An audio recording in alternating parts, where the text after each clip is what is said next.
There are several balls in the dark room. There is a machine gun nearby. The guy enters the room. The girl, after the counter, turns to the newcomers and reports that Ginta Gacha is a special event.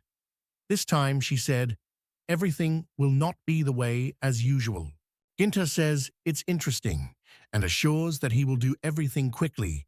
He is also going to correct his hair. Once upon a time, heaven, divine garden. When Gint's consciousness, he was sitting on a chair in the middle of a completely white room. And then the announcement was made. 20-year-old Kazami Ginta accidentally died on the way to work. Who was the man? There was a sweet girl. She asked if she said correctly. Ginta looked at her and was surprised because a beautiful blonde with blue eyes sat in front of him. In a few seconds, the room became clearly defined. Ginta was already sitting before a stable registration, and other people, including Wayne, passed around him. Ginta did not understand what was happening here, so he addressed the girl and asked who she was. The girl bowed slightly and called the bodice, the goddess of life and death. She looked like an ordinary teenager. Ginta was confused, not knowing what to say. The bodice explained that they are now in a place where it decides where the soul will get after death. Life shows us. When a person reaches nirvana, he can be born again, whether in this world or in any other. Ginta a little confusedly asks what she means. Having read the information about Gint, Figapro is confidently declared that he had died.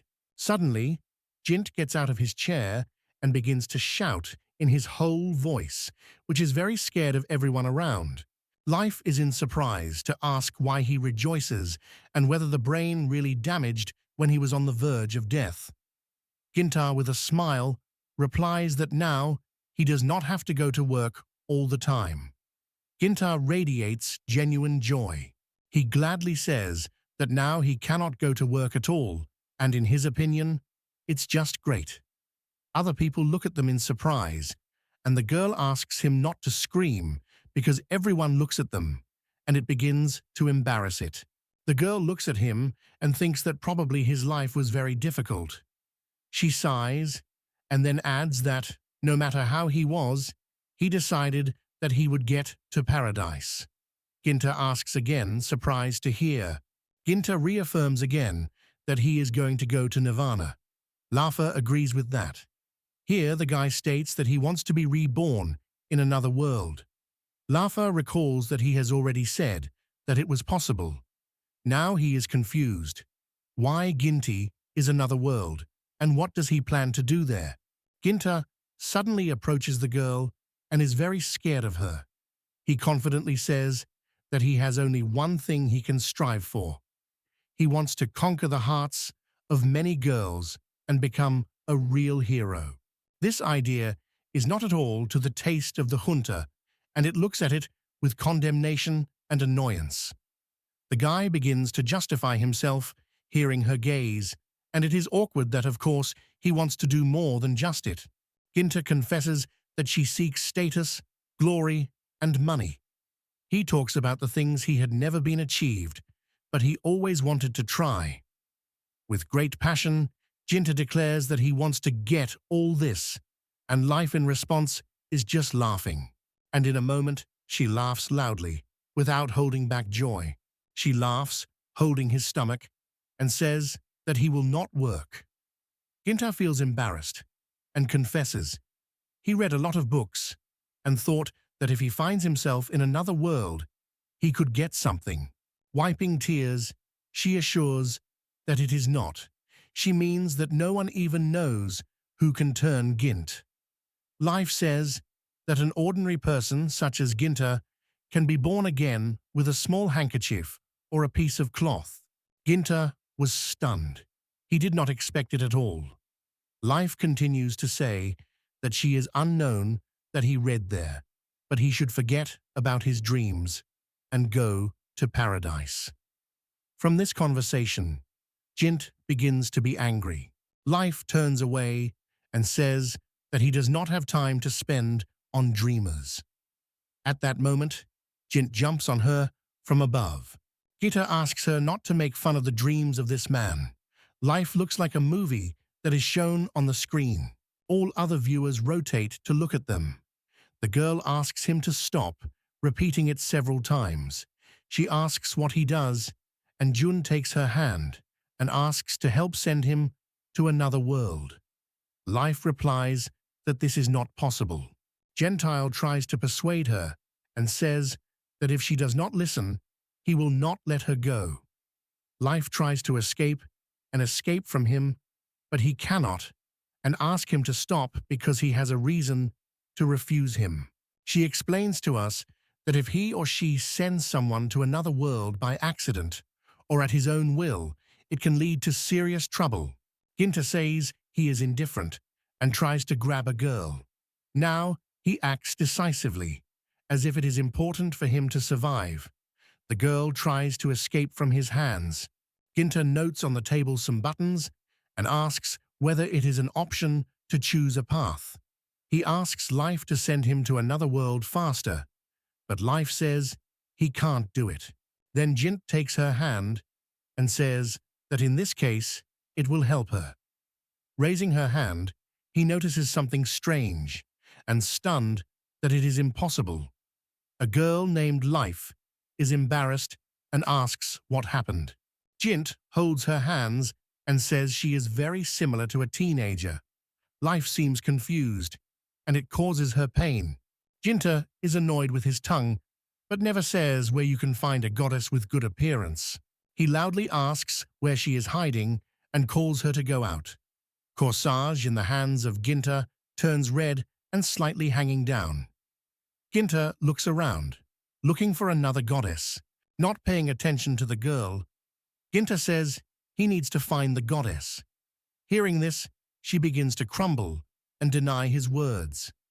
The guy barely holds the girl and asks her not to break out and calm down. She accidentally presses the rebirth button because Life suddenly cries.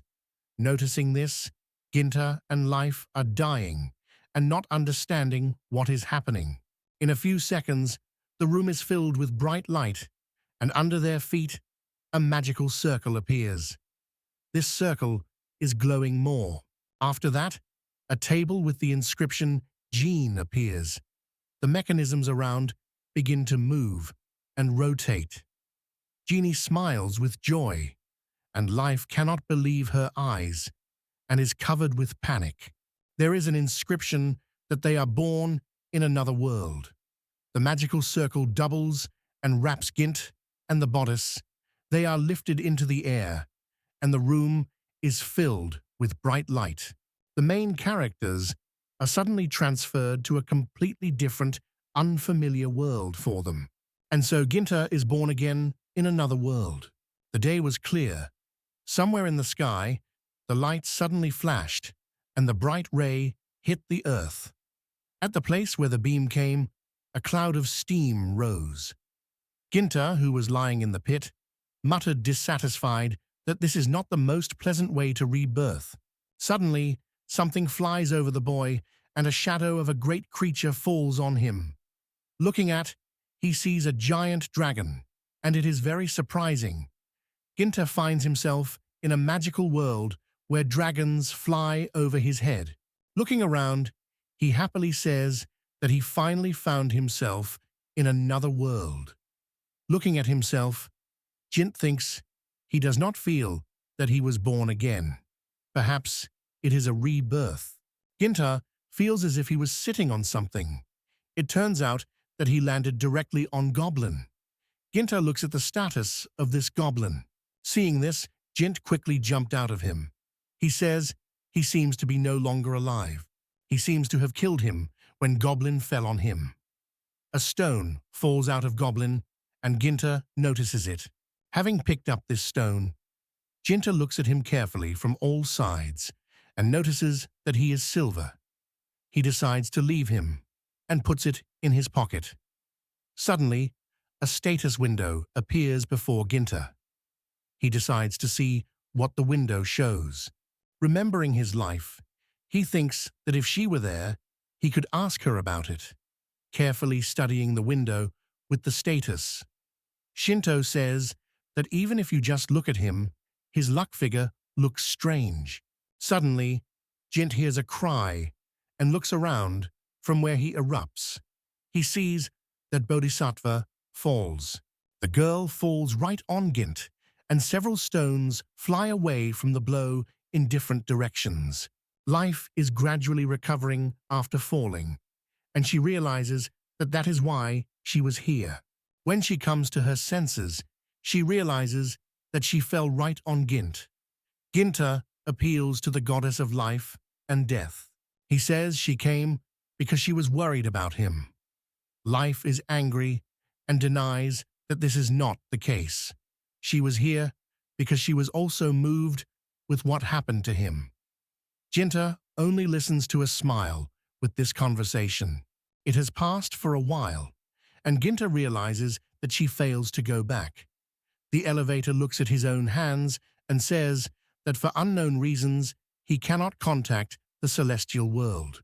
She tried to send them a message, but she did not work with the heavenly world. This has not happened to her before. Somehow, it looks uncomfortable. Ginta suggested that there may have been some mistake because he had moved them to another world contrary to the will of the higher forces. The bodice is lost. Ginta says something is wrong with his status. It opens the status window and shows the indicator of luck, noting that the figure in 999,999 is not normal. Seeing the bonus indicator, he notes that it cannot be, because the maximum value is only 99. Life is a little nervous and says that usually an ordinary person should not see such a status, looking away. The girl does not agree and stops. Life looks at Gintu silently, and the guy feels awkward. She feels awkward and confesses that she sees nothing. Ginta is a little confused and explains that apparently it is only reflected for him because it is his status. The girl emphasizes once again that she does not see his status, but the goddess is probably able to find out such information. Ginta uncertainly suggests that it is probably a mistake too. They look silently at each other. Suddenly, Life seemed to be loudly, wondering what a surprise. Everyone wondered how to return to her now. Gent tries to reassure her, explaining that no one could imagine that something would happen at all. She is already crying. Life blames Gint. She was clicked through the translation button, although she said it was impossible. Ginta tries to reassure her and asks not to cry, even if she really pressed this button. Ginta apologizes and admits that he did not want to pull her from home. This is his guilt. Life sits in silence, offended and upset. Wiping tears, she says she can't help anything. Ginta is wondering what she will do now. The goddess turns away and says that everything is fine and probably help will soon arrive. She just waits to shorten the time. A few dragons fly over them. Ginta says he now has a chance to fulfill his dream. She adds that he can now do whatever he wants. Ginta is thinking about her words. He asks if she wants to go with him. Lifer did not expect such and was very surprised by this proposal. Ginta admits that he is to blame for everything, because it was through him that the goddess was in this confusion. Such words are surprised by Life A. Ginta adds that he wants to somehow correct her guilt before her. Ginta smiles happy and looks carefully at the girl, waiting for her reaction. Life asks if he is sure of his choice. She reminds that if he is near her, when help comes, she will be able to tighten him with her. Life tries to scare Gentus with this warning. Thinking a little, Jint says that he will have to go to heaven then. The girl is surprised by his answers. Ginta says that leaving a crying girl alone is not about him at all. Having said this, he smiles happily. Having discouraged, Life says he does not understand what he is talking about, and adds that she did not cry. Getting up from the ground, she agrees and approaches the guy. She says that if he insists, he will go with him until she receives help. The girl is already smiling happily. She is surprised how he is now going to smooth his guilt in front of her. Life seems to call to join the team. Somewhere in the forest, the goddess asks him how his name is. The guy replies that she can turn to him. Gint. The elevator asks whether he is sure of it. The girl smiles and says that you can just call her a bodice. Ginta stops and looks at her carefully, and then the girl asks what they were talking about. Remembering their conversation, the elevator says that she will fall with him, albeit for a short time, and adds that the boy is incredibly lucky. Ginta is wondering why she thinks. He adds that it may be because the top of the dress is very sweet. The girl looks at him. Read up, Ginta begins to stutter and says that it was not meant at all. She twists her finger and explains that she referred to her deep knowledge of this world. He gladly adds that she is familiar with everything: geography, information about creatures, and even ordinary things. Life says that first of all, they should move in the direction to the town of Koken. She proposes to see, at first, what is there. These words are surprised by Gint, and he notes that she is well aware. He is happy. Life says it is quite natural. She is a goddess, and he can ask her everything she wants. The guy agrees and suddenly remembers something. He begins to scratch in his pocket in search of something. Ginta says he would like to ask the beautiful goddess of the bodice about something. He means the thing he found. The elevator looks dissatisfied and says that he is visible in his words. He does not value it. Ginta gets a stone out of his pocket and asks if he knows something about it. He looks carefully at the stone. He tells that this magical crystal is called a nucleus. Such nuclei appear after the defeat of the monsters. It can determine their quality by color. The girl looks at the color of the stone and does not hide her astonishment. She, as a sincere surprise, asks where he was able to find the silver core. Ginta calmly explains that he found it in Goblin, who had just pressed it to the ground. The bodice is a little surprised, hearing it. Ginta asks why silver is so rare, and confesses that it is difficult for him to believe it. The girl explains that among all crystals, this really ranks second in rarity. The most rare is the rainbow crystal. The silver goes the second, and the gold occupies the third place. The elevator adds that if you sell the crystal, you can get 100,000 rent. Ginta is a little wonder. After that, the goddess explains that this sum is approximately 100,000 yen, and praises the main character. Ginta feels awkward, turns away, and says he still has a strange feeling. Life, confused, notes that she has never seen such a strange situation and advises to just rejoice that they are lucky. She tells that he usually has to go down to the dungeon to find at least one such debris. Ginta is amazed at such a rare find. Life tells him, just think, you would hardly find 100,000 right on the street. Ginta agrees with her. Ginta says that if you collect enough such things, life does not have to break the lumberjack. Life does not find words to answer him. She asks if he is confident, and Gint with confidence confirms that this is true. Gent reassures that now, and so much is happening, so she should not worry. The bodice agrees with him and thanks Joy. Seeing her smile, Gent was embarrassed and quietly said that it was not worthy of attention. When she looked at his face, her memory came to life about him. In a moment, Gent turned away and said they had to go to that city. Life with anxiety stopped him and asked for a hurry. The girl catches up with Gint and says she needs to put the nucleus in the storage. She can teach him to use it. Ginta listens to her carefully and in her thoughts shyly remembers her smile. The main characters approach the gates of the city. Life reports that they came to the town of Koken. Ginta rejoices and admires this city. Although the city of Koken was small, the streets were erupted here. Looking around, Ginta notes that the city is much more lively than he imagined, and it is well felt on these streets. The main characters leave a small shop and thank the owner who holds money in their hands and shines with their eyes joy. Gventius is delighted to say that they really managed to sell it. He happily says that they're really 100,000 rings, as the girl said. Sugarily, Life notes that it is not surprising because it is incredible. Ginta adds that it is good that he then lifted that stone.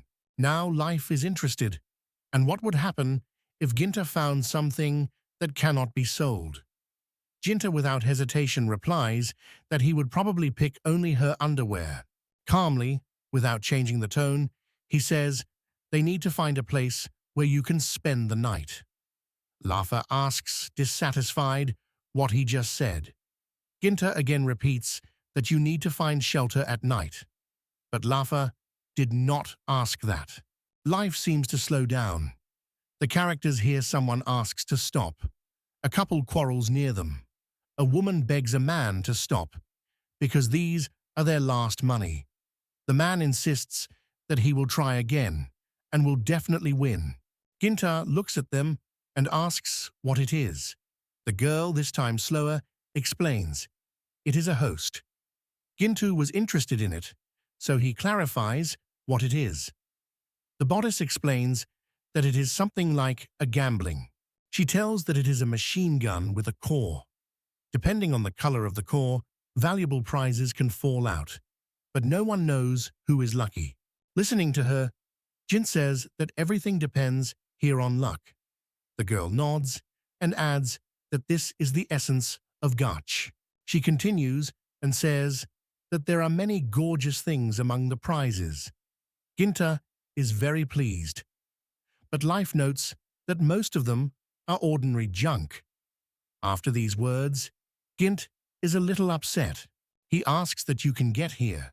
Lifer replies that it is possible, but the probability is very low, and it requires incredible luck. Gwent smiles mysteriously.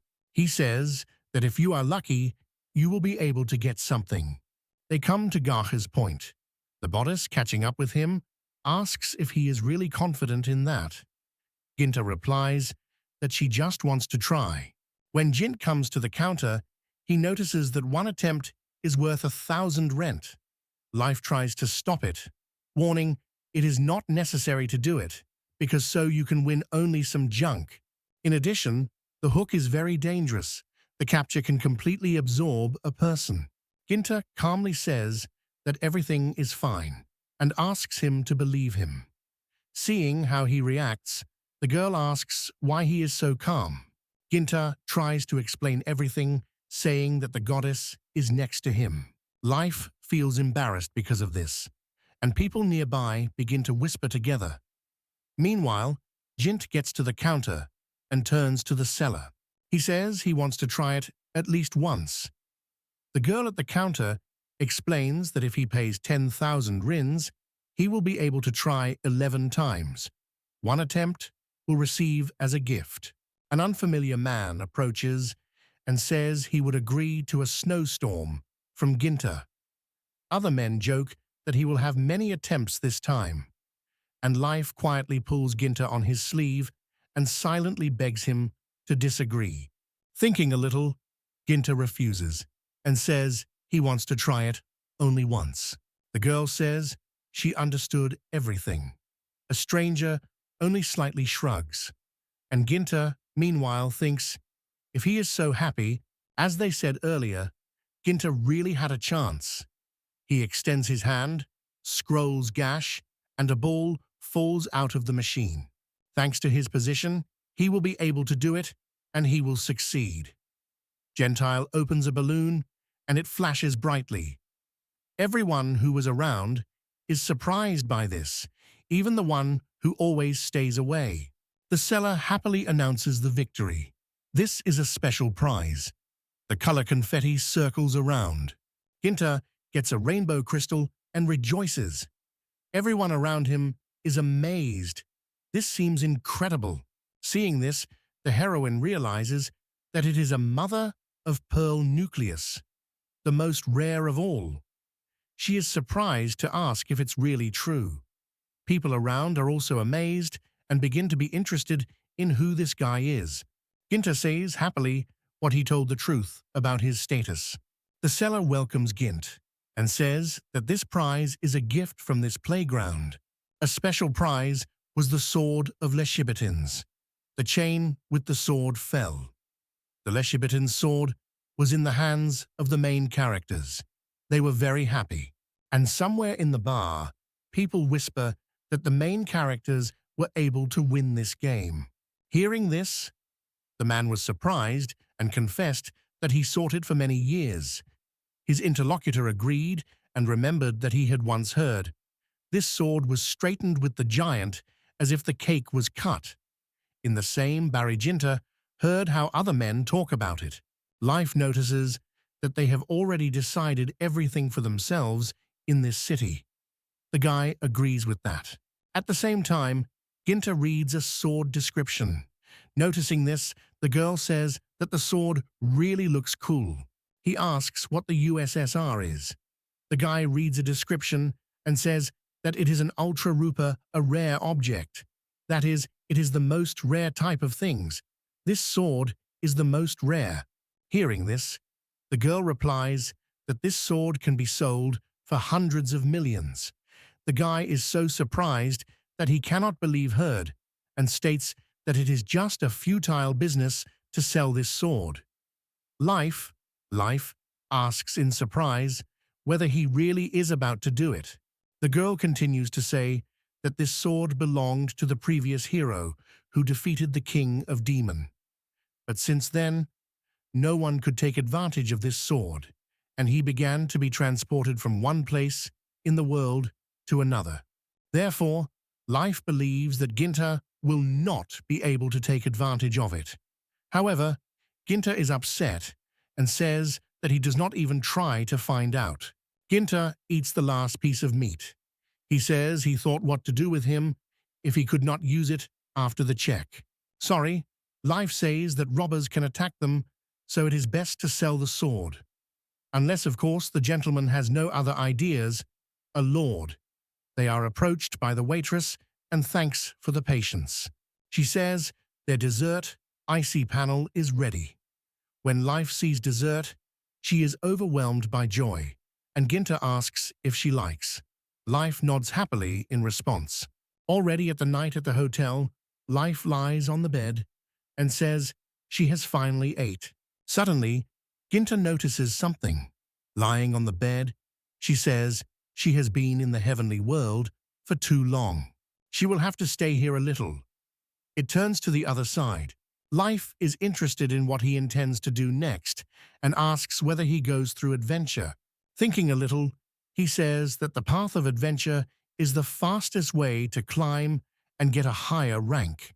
The elevator adds that the risk is also high. Ginta confidently states that he is ready to take on these risks. He says that the most important thing is to bring her bold ideas to life. The elevator looks at him shyly. She gets up and reassures him, saying that while she is nearby, they are not threatened. She assures him that he can explain everything about this world and teach everything she knows, so you cannot worry. Life proudly states that its level is 999, and it is the most powerful goddess. Ginta can't believe her words. Life asks why he is so surprised. The guy says her features are very similar to the features of that goblin. Life is surprised and cannot believe it. She says it can't be, and asks to check again. Life looks carefully from the edge of the bed. She hit her head, and her little crown falls on the floor. Life Geese is very embarrassed and red with shame. Ginta helps her to rise. Life is in surprise as to why so much damage after such a simple fall. To support her somehow, Ginta suggests that it may be a mistake associated with their movement. It upsets Life, and it lies on the bed, turning away. She says she is indifferent now. Ginta gently descends the stairs. The hotel owner notices him and is interested in where he goes so late at night. Ginta replies that he simply cannot fall asleep when he stays alone.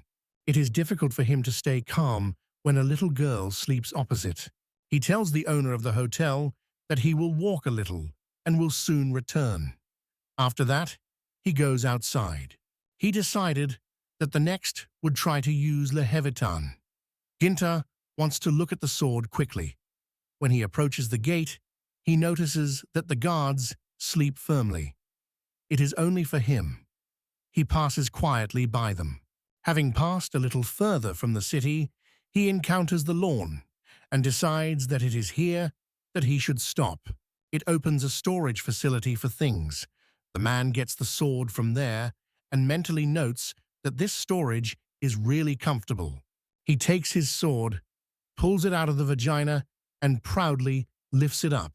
Looking at the sword, he thought that even if he could not use it, he still seems to him a good sword. He says he remembers the sword has charming properties. Looking at the sword description, he decides to try a dark thread. He holds the sword in front of him and tries to focus on the pavement. With confidence, he clenches the arms, closes his eyes. Although he does not understand how this sword works, small, shimmering particles begin to appear around the blade. A charming circle appears under his feet, and circles also shook around the sword blade. Ginta opens his eyes with surprise. A dark thread begins to twist around the blade, and within a few seconds, the sword releases a powerful flow of energy. Gintu rejects the power of this stream. The magic clot touches the stone. Seeing this, Ginta realizes that this is how energy is felt. Suddenly, the monster shouted loudly. Ginta lifted her head and looked the other way. It was his magic that hit the monster. In a few seconds, the monster died, and Ginta realized with horror that it was not a bold creature. When Jint came closer to a strange creature, she realized that it was not a stone at all. Before her, in all his beauty, a beast appeared. It was the Lord of the Plains, the hippo. He puts the sword in the vagina, feeling horror, and thinks that killing a giant with one blow is really scary. Suddenly, he notices something on the ground. He returns to the hotel late at night. Rising the stairs, he notices that he feels bad, apparently spent too many mana.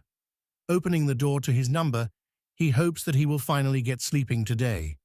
But the elevator asks where he disappeared. Gentile sees that Life was very angry with him, and tears appeared in her eyes. He says he just passed by, but it's not true. The elevator says that he did not tell her, and because of that, she was worried. Ginta apologizes. He thought that Lifea was already sleeping firmly. Ginta is aware of whether something happened. Life looks at him silently, and after a few seconds, he confesses that she thought that he left her and left it alone. It is a little amazing, Gint. He jokes about her and asks whether she has burst into tears because of it. Having become embarrassed, Bodisha replies that she did not cry at all. Ginta, laughing, said that he did not suspect that she was such a poster. He gently strokes her on his head to calm her. The bodice is angry, insists again that she did not cry, and asks him to stop stroking it. The girl says louder that she was not crying at all, just thinks that Jint does not notice anything. Life asks why he cannot seem. She grabs him by the shirt and asks not to go silently. Jint replies that he heard her and asks to let him go. Due to a strong impulse from the bow, Gint stumbles over the edge of the bed, and both lose their balance. The main characters fall on the bed. The corset falls on top of the jeans, and they accidentally touch their lips. From surprise and inconvenience, they look at each other silently. They immediately understand what is happening and notice how the main character is red. His cheeks became even more blush and sharply removes from jeans. Life quickly apologizes to the guy and assures that everything looks not as it seems. The girl suddenly becomes bad. She will become dizzy. Ginta was confused and does not know what to do. Due to severe stress, the girl falls on the bed. Ginta is shocked and cannot understand how to proceed. After a while, he says that it is time to sleep, carefully puts the girl, and he goes to fit. The guy remembers the events of the past. He remembers life almost wept because Ginta had left her. The guy realizes that she moved here because of him. He even thanked the beetle who took her strength. She really has reason to worry. The next morning, his life met him and cheerful. Gentle greeted the girl, wished her a good morning. She also kindly congratulated him. The goddess says she does not remember what happened last night after the gift. Gentus was surprised by such a confession because he did not expect it to be heard. She does not work yesterday. To distract the goddess, Gentus offers her just to go to wash. They go down and have breakfast together. Life says she decided to help him. Ginta does not understand what she is talking about. Lifka explains that he is going to help him in his use. She adds that she does not even know when she can return home, so she is forced to remain under his supervision. And this is quite dishonest for her. Jant admits that for some reason he did not think about it, but the girl was already in mind. She tells him to allow her to help. The guy thinks a little and agrees because he realizes that life knows about this world much more. Life genuinely rejoices in his decision. She asks Gintu to help her and reach out. Ginta uncertainly pulls her palm. Life compresses Ginta's hand and says they are the best friends from now on. Ginta smiles and agrees with her. Already in the room, Ginta says that he defeated the giant at night. Lisa is surprised that he has been able to do it himself and thinks he was joking. Tie the tie, Ginta adds that this giant is really very strong. Life does not believe him and notes that even a solid union of crescent could not cope with it, so it is unrealistic to be hidden. In response, Jint says he still managed to knock down the horn and extends this horn to life. The bodice is surprised by the size of this horn. It is huge, exactly owns a hippo. She cannot believe that Ginta himself was able to defeat such a beast. Then the elevator asks how he succeeded, and the guy replies that he used the magic of the sword. Ginta explains that he just wanted to experience magic on a random stone, and suddenly there was an explosion. That's all. Hearing this, Haye clarifies whether he is able to use the sword. Jint replies that yes, it is not difficult for him. This life is a real mystery. She says it is strange. Usually no one can pull the sword out of the vagina, but Ginta was able. The guy tells that he was thinking of selling the horn and everything else that fell from the monster. Life gladly agrees with this idea. They got to the shop where they sell different things. The saleswoman was surprised to address Gint and asked how he managed to overcome the giant monster himself. She says it's hard to believe in it, but this horn and scales are direct evidence. The woman says he can't buy these things and suggests contacting the first guild. Gentacha is surprising, and the woman adds that if he announces the end of the cross, he will receive the reward. The elevator notes that this is how they killed a Jippopotama bull. The woman stretches them a sheet and says it is a report on materials evaluation. He will help prepare a report. The main characters thank her. Then Lefea says he needs to buy clothes. Ginta is amazed and asks why it is needed. Life will say that his clothes smell very unpleasant. The gent will become embarrassed and begins to sniff. The woman will offer him her help. After Ginta dresses, the woman notices that new clothes fit him. She jokes that he looks like a student, and these things really go to his face. Ginta looks at herself and asks Life how he looks. This is for the first time when he is dressed in a similar way, and he is ashamed. Whether it looks strange, Life did not expect such a question, but quickly assures him that everything is wonderful. Nearby, the woman also knocks out and says, Ginta looks great. Life smiles shyly. In Ginta's thoughts, Life goes past him and says he still smells strange. She thought it was through clothes. Ginta is still waiting for the answer from Life. Life is a little uncertain about it. Looks great. He is embarrassed. Jin is red and thanks. The main characters continue the conversation with the seller, and in the meantime, an unfamiliar man watches them through the window. He turns to others and tells them to look. This guy seems to have got something cool. The robber points to the Genta's sword. Ginta approaches the fountain and decides to increase its characteristics a little. Then he takes the sword in his hands and reads his description aloud. There are two more charming abilities. Behind Ginta, near the fountain, sits Life with a dissatisfied look and says that everything goes exactly as she thought. She says that overcoming a giant monster alone is impossible, but with this status of the source, everything can change.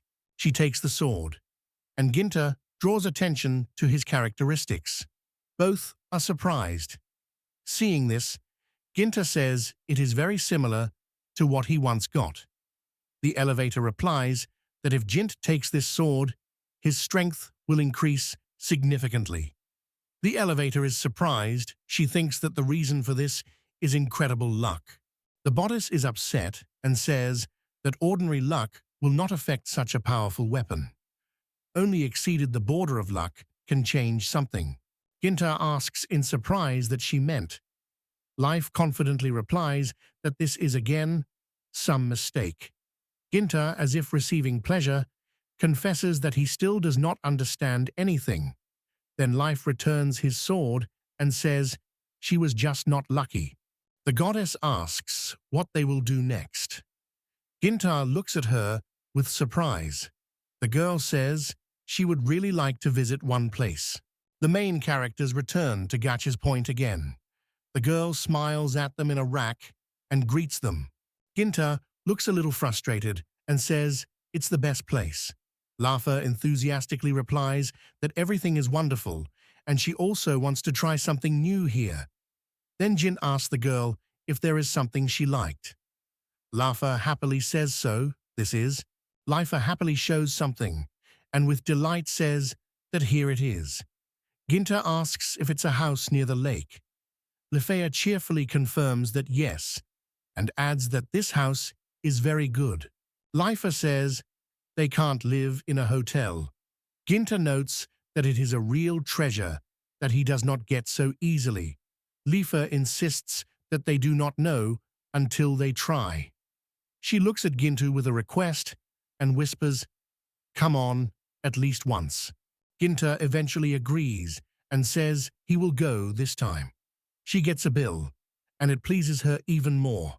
It seems that life is now full of joy. Ginta turns to the bodice and says that before trying, it is worth hugging. The bodice looks at him in surprise.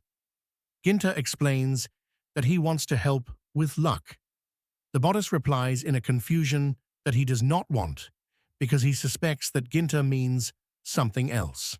The girl confidently states that she does not need his ability. She will show Ginti what the goddess is capable of. 10 minutes later, Life begins to cry and asks again, promising that she will be lucky this time. In her hands, she has a bunch of garbage. Ginta does not quite tell her not to be stupid. This is a 10th attempt, and everything is just awful. Life.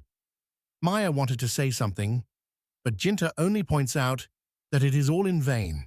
In her hands, a dirty cloth, pencils, and a tasted napkin. Ginta realizes that she is not created for such games, just became fascinated by the moment. Life asks Jintu to give her another opportunity. Ginta tells her with distrust that he will do this next time. If she really likes this house, then she must try herself. Lafa is upset and agrees with him. Seeing her upset face, Ginta asks why she is upset and tries to reassure her. Ginta says she understands. She wants to feel like a winner. Lafa begins to justify that this is not the case. She adds that if only Ginta wins, one day he will say that it is his home, not her. Life is upset and says that it could say something like that. Ginta is shocked and assures that he would never say that. Gent gently takes her on her shoulders and assures that he will never say anything rude. He adds that if he wins, it will be their common victory. Life is embarrassed through such words. He lowers his eyes, ashamed, but quietly says that everything is fine. Gentia is also embarrassed. She seems as if this life just told her. The girl behind the counter, with doubt, greets them. The confused Ginta hastily assures that she was wrong, and everything was not at all as she thought. The girl looked at the boy closely and asked if he was the last winner. Ginta nodded and confirmed it. The girl replied that he was incredibly lucky. Ginta replied to this that he could, and so, because happiness was smiled for the first time. A girl with a smile offers a guy to try again. She says he is happy now, so he must use this moment because he dreams of a house off the shore. Ginta agrees with her. Ginta says life had tried to knock this hope out of him before, and she saw it. He extends 1,000 rin and proposes to try again. The girl asks if he is sure. The girl with a cute smile advises to pay immediately for 10 attempts because luck will not always be so affectionate to him. Ginta confidently states that everything is fine and asks to give him a chance to try at least once. The girl, dissatisfied with his success, and says he hopes for his victory. Life, standing behind, assures that he is the best and will handle it. Ginta nervously says she is better for her to rely on wounds. One of the girls behind the counter says that if he wins again, they will no longer have prizes. The other girl replies that nothing is wrong because he will not succeed for the second time. Ginta gets one plastic ball. The girls watch him closely. Opening the balloon, Ginta was a little confused, so he called the tenant and apologized. And as he could, he noted that he seems to have not been given to them. Ginta found a yellowish pebble, and Lifetix considered it carefully. She asks her to show her stone, and says it is golden stones. Ginta does not believe her eyes, and repeats that he really won. The girls are worried about the counter. Holding the stone in his hand, Ginta told the worker that he had won. The woman was numb and could not say a word. She faints. The protagonist immediately runs to her. The house on the shore of the lake has already been received. Rumors quickly flew through the city. A joyful and good man could not believe that they would now live in their own separate home. The elevator sounds to him and reports that she has found a cart. The owner agreed to take them to the lake.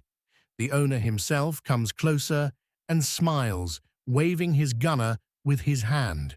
The owner, sitting in a cart, says that Ginta is a real lucky man. After all, yesterday, this territory was very dangerous. There was a formidable hippo. Ginta, as if it was not he who defeated the giant monster, unobtrusively asked if there were any problems now.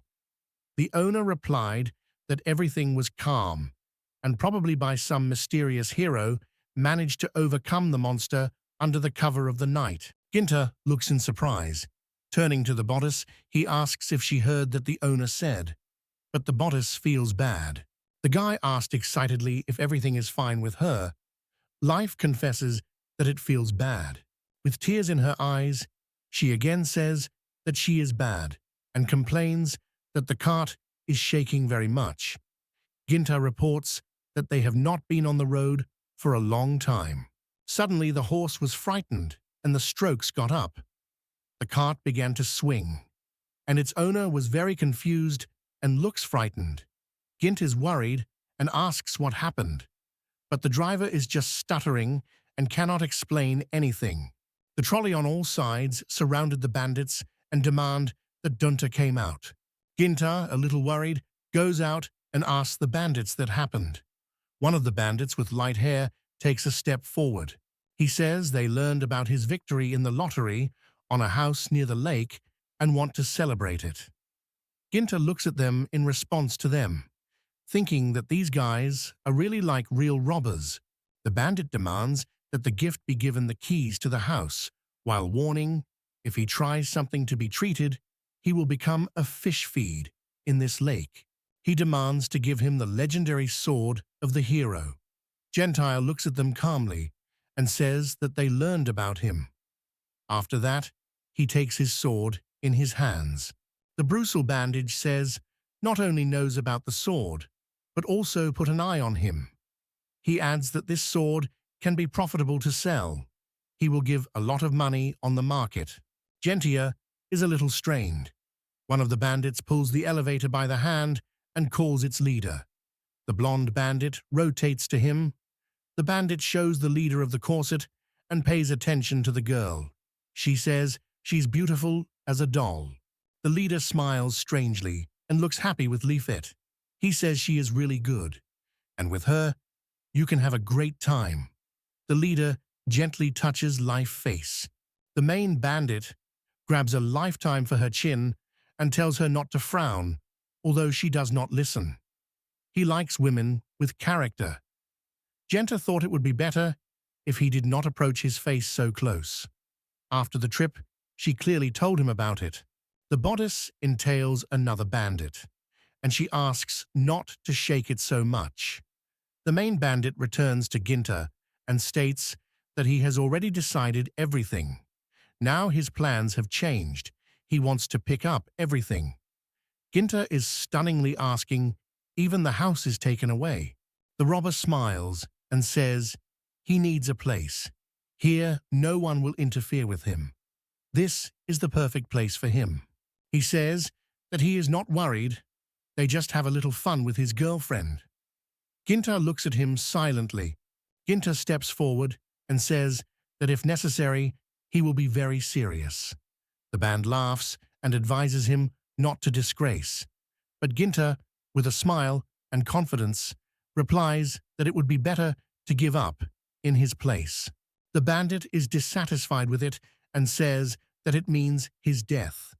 Ginta is surrounded by enemies and is forced to defend himself from all sides. He grabs his sword. Life excitedly calls Ginti. The robbers make fun of him, saying that even with a charming sword, he will not become stronger and still scared. The main bandit, smiling, says that it is some kind of junk, not a sword, and that only a real hero can pull such a weapon. However, he does not have time to agree because Ginta sharply grabs his sword. Ginta confidently pulls the sword and grabs it with both hands. The blade wraps magical smoke. The robbers were stunned by such a surprise. Even Leif did not expect it. The hero says the house is in the elevator. He doesn't even think to give them something. Wagening his sword, he uses the magic of the sword and splits the earth directly under the feet of bandits. From the surprise and the strength of the impact, they fall off their feet. In a few seconds, robbers look around and notice a huge crack in the ground. The gang leader exclaims that Jint has just cut the earth. One of the thieves adds that this was not in their agreement. Ginta thinks awkwardly that it was only necessary to cut everything around, not here. Ginta mockingly asks if someone has already soaked pants. He targets his sword for bandits. Frightened, they immediately rush to flee, apologizing on the go. Ginta remained in full surprise without finding words. The guy looks around, looking for a girl. When he finally notices her, he proclaims it all over. But no one answers it. Silence prevails. Gint is worried and begins to call her. Ginta looks closely at her and notices that she barely holds her tears. The hero asks what happened. A minute ago, it seemed that she was completely exhausted, and now, Gent sits next to the girl and asks if she is scared. Life only nods back. Gent continues to ask if she thought she would be taken away. Now, he says, you can no longer cry. Life confidently denies, stating that she did not cry at all. Gentus annoyingly says that she was able to answer it only after everything that happened. Life no longer cries, but remembers Genthus's words that he said before. He will never give his home or clothing like these bandits. Remembering it, Life blushed. Ginta notices her condition and asks what has happened. Life takes Ginta in his hands, assures that everything is fine, and thanks him. Ginta does not understand anything, but decides to believe her. The guy gets off the ground and says they can now move on. This time, he will ask the owner to go slowly so that Lefea does not feel so bad. For these words, Lefea asks him not to mention it more and also stands on his feet. When they came deeper into the woods, Life was delighted to say that there was really a house, even in the thicket. The trees went on the side of the track, and Ginta added that the driver showed them this place about the same segment. Life notices the house and happily reports Ginti that there is a lake nearby. Ginta also sees this house and rejoices with Life. They come to the house. It turned out to be beautiful and spacious, with large rooms. Life at home seems very happy. Ginta looks at her and asks whether she likes the house. Life replies that she really likes here, and she always dreamed of living in such a house. Looking out the van window, Myers enjoys the fresh air of the forest. He pushes his head out of the window and calls a friend to look at these incredible landscapes. But at that moment, he notices a little strange. Joy disappears from her face. Ginta also looks out the window. Looking at this, Ginta noted that such a sight does not happen daily. The dragon watches carefully at the main characters. Ginta says such things do not happen in Japan. In addition, they also got a dragon with the house. Life emphasizes that the dragon is not a pet. The dragon is loudly roaming on Life.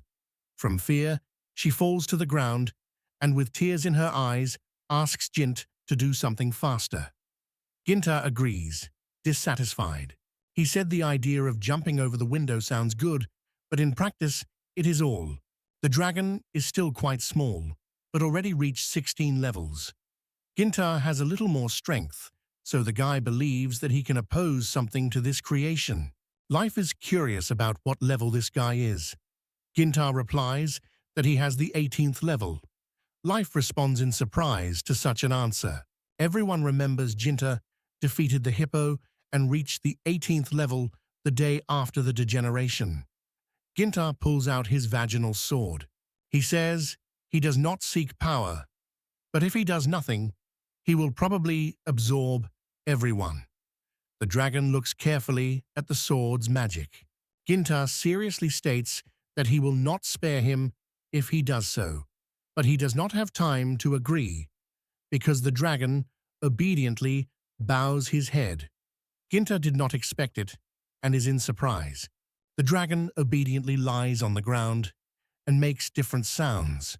Ginta is confused and says that such a pose should be taken. The dragon again makes a loud sound. Ginta responds in amazement and confesses that he does not understand the language of dragons.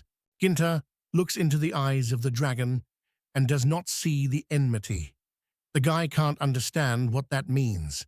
Life seems to call to him. Ginto turns to Lisa. Lisa asks if he has lost. Ginta is offended by these words and asks what she means. Hiding the sword, he notes that she just hid on the second floor. Life is interested in what happened, because everything was very quiet. Ginta, a little pale. Ginta approaches stairs with a reference and looks there. Life throws a surprised look. Going down, Life is amazed with delight how cool the dragon looks.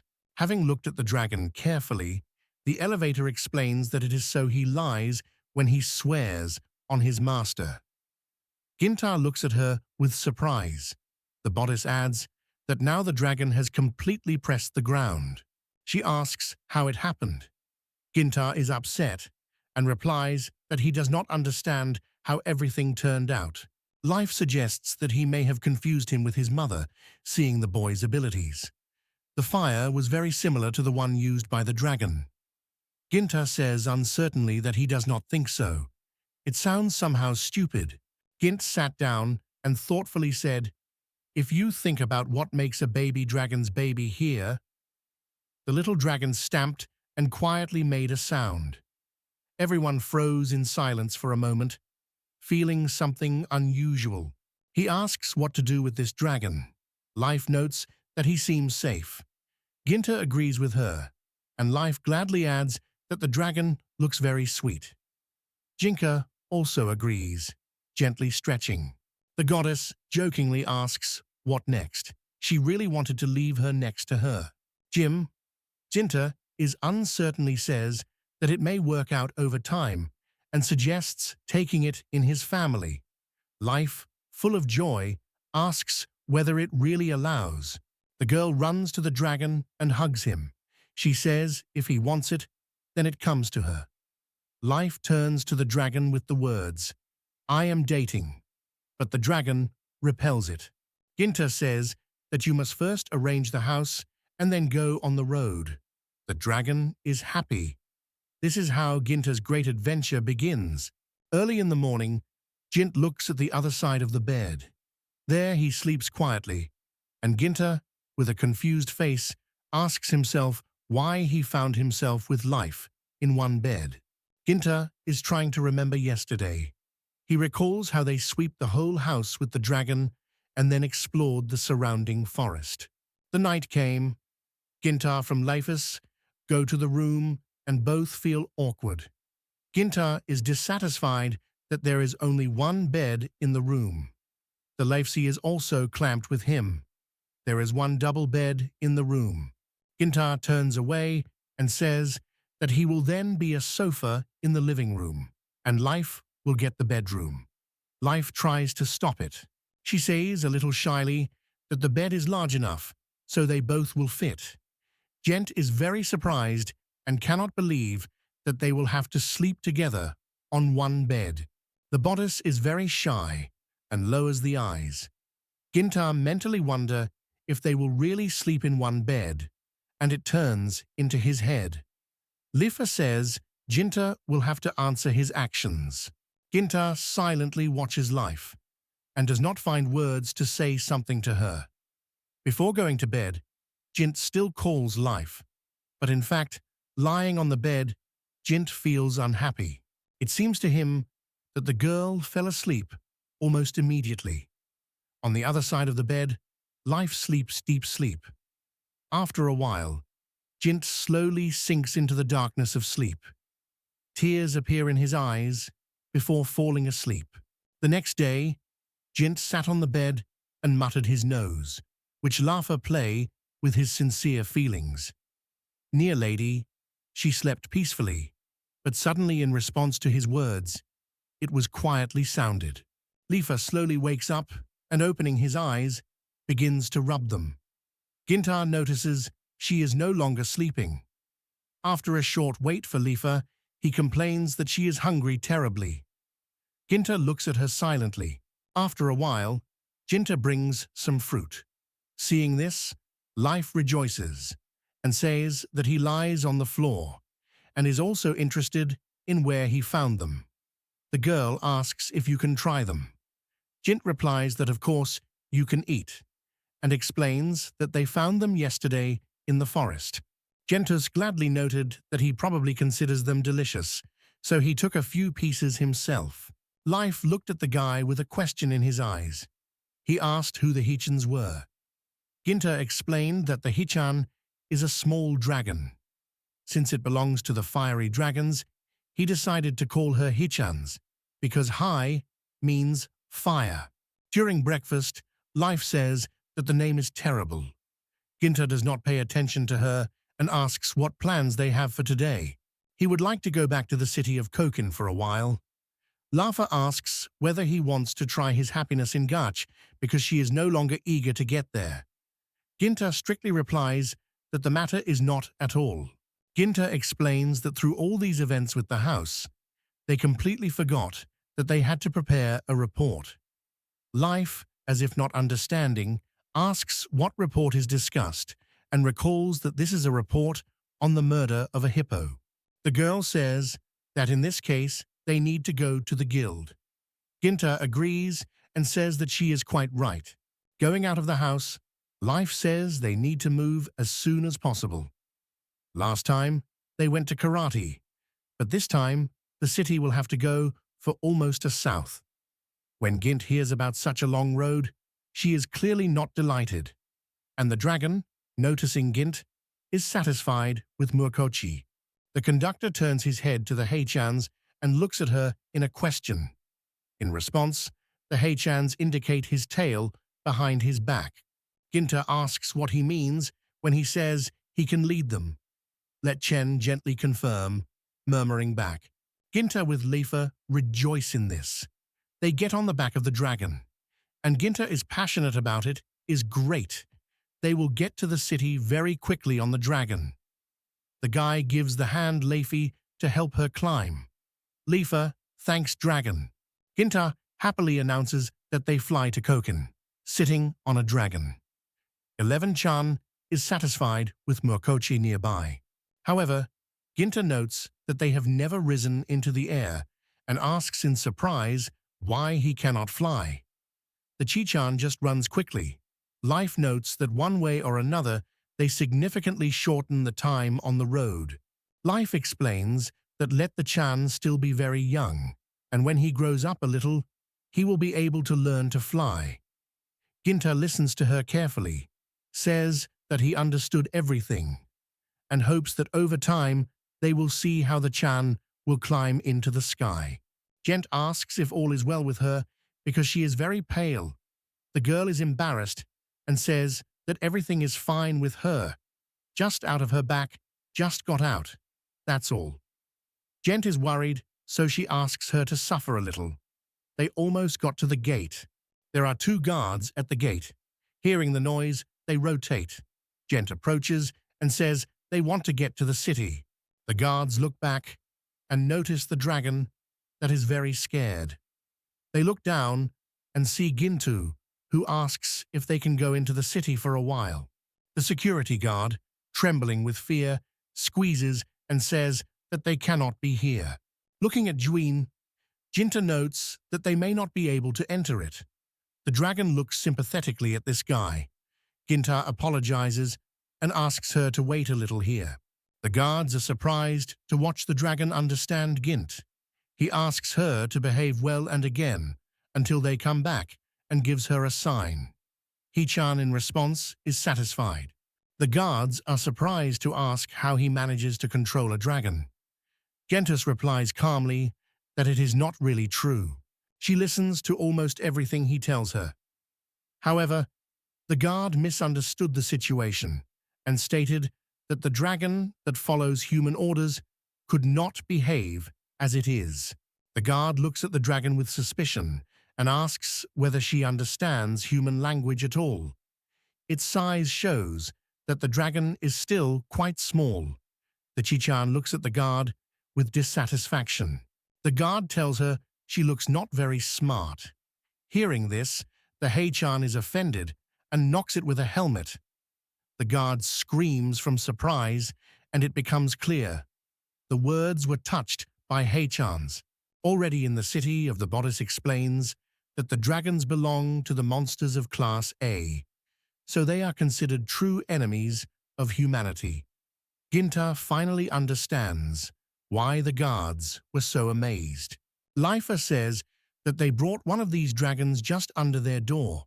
It would be necessary to make the slightest mistake, and the city would have panic. The girl with a mockery says Ginta just wants to sway. She adds that Ginta behaves like a little baby. Not paying attention to her remark, Ginta asks where the guild is. He pinches her for the cheek, and the girl tries to say something, but turns out to be indistinguishable. Ginta admits that he has not understood anything and stops pulling her for the cheek. Looking on the street, Life gladly says that the guild is right at the bottom of this road, next to the hole of the hook. Ginta, with distrust of Gach's objects. The bodice, glowing with joy, replies that the guild is next to Gach president. Then the bodice, a little awkward, asks if everything is fine. Ginta turns away and says, all is well. The gentleman with confidence says that while they are here, you can look into the hall. Life with a smile replies that she is indifferent. She does not mind. The main characters stand in front of the hole and consider the list of prizes. Ginta notes that this time the winning prizes seem to not be amazed. He suggests that it may be because of him, but he is still a little awkward. Ginta says, a little annoyed, that if all so, then it is better not to go there. But suddenly he hears someone's crying. These scraps do not subside, and Ginta becomes restless. He returns to the bodice and asks her not to start crying. Ginta hastily states that she will allow her to play once, only she would calm down. The bodice replies that she was not crying. Somewhere nearby, someone sorts. Ginta passes by and notices a little girl who cries at the entrance to the hall. Looking at the girl, Ginta asks why such a small child leaves the playroom. Life tells them that it is possible to find out if they ask themselves about it. Life approaches the girl and squats. The girl politely presents and asks how her name is.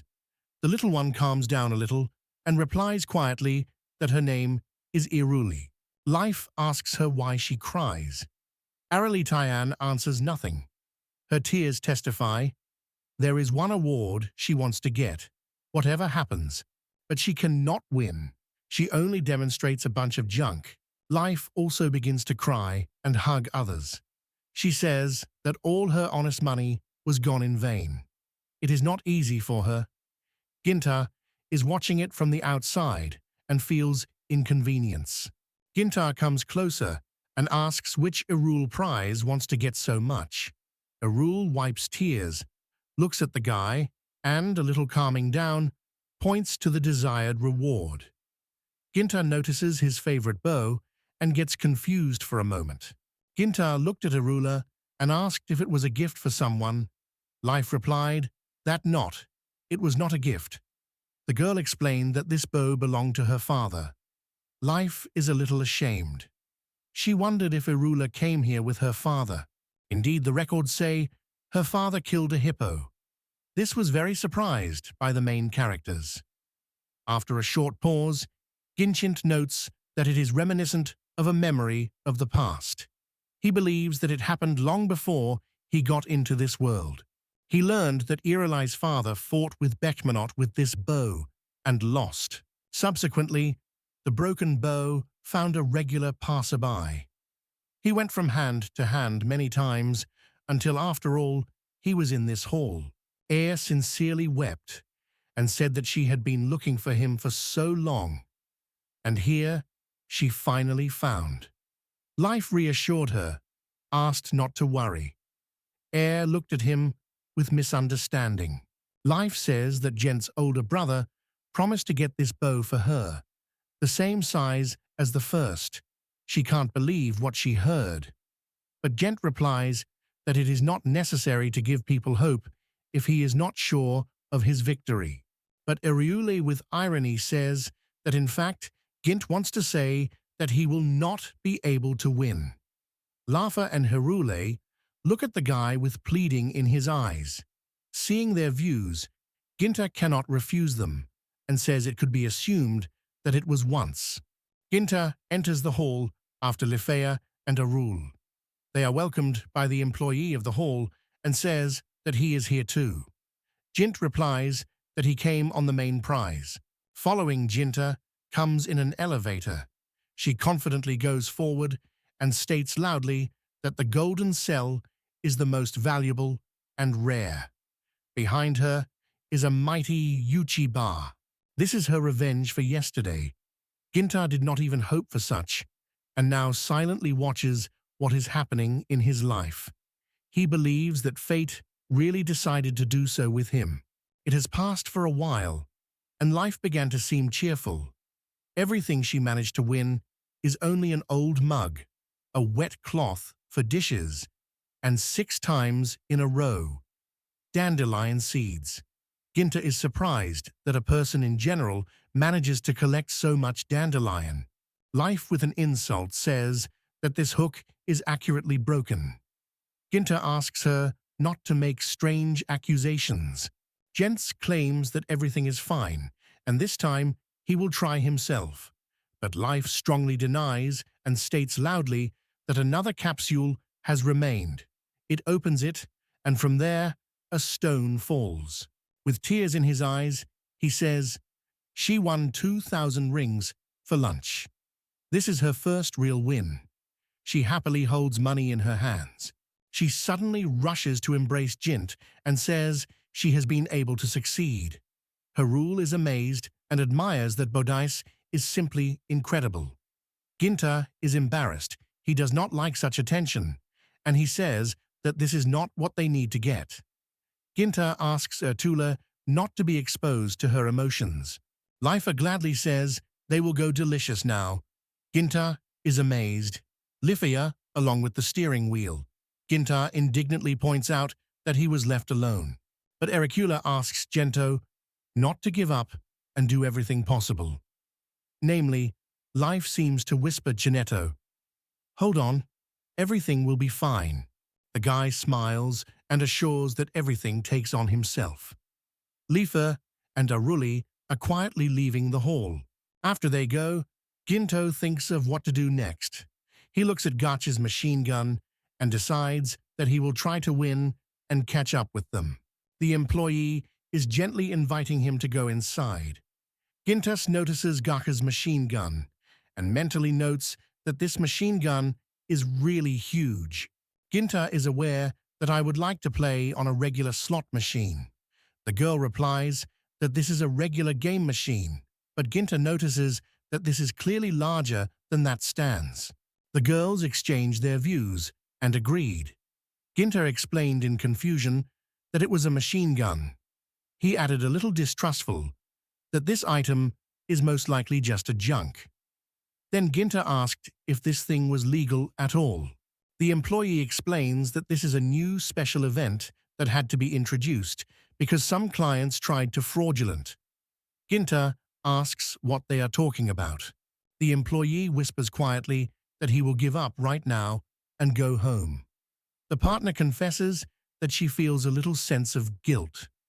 All this time, Jint was thinking about what to do and finally said that he understood everything.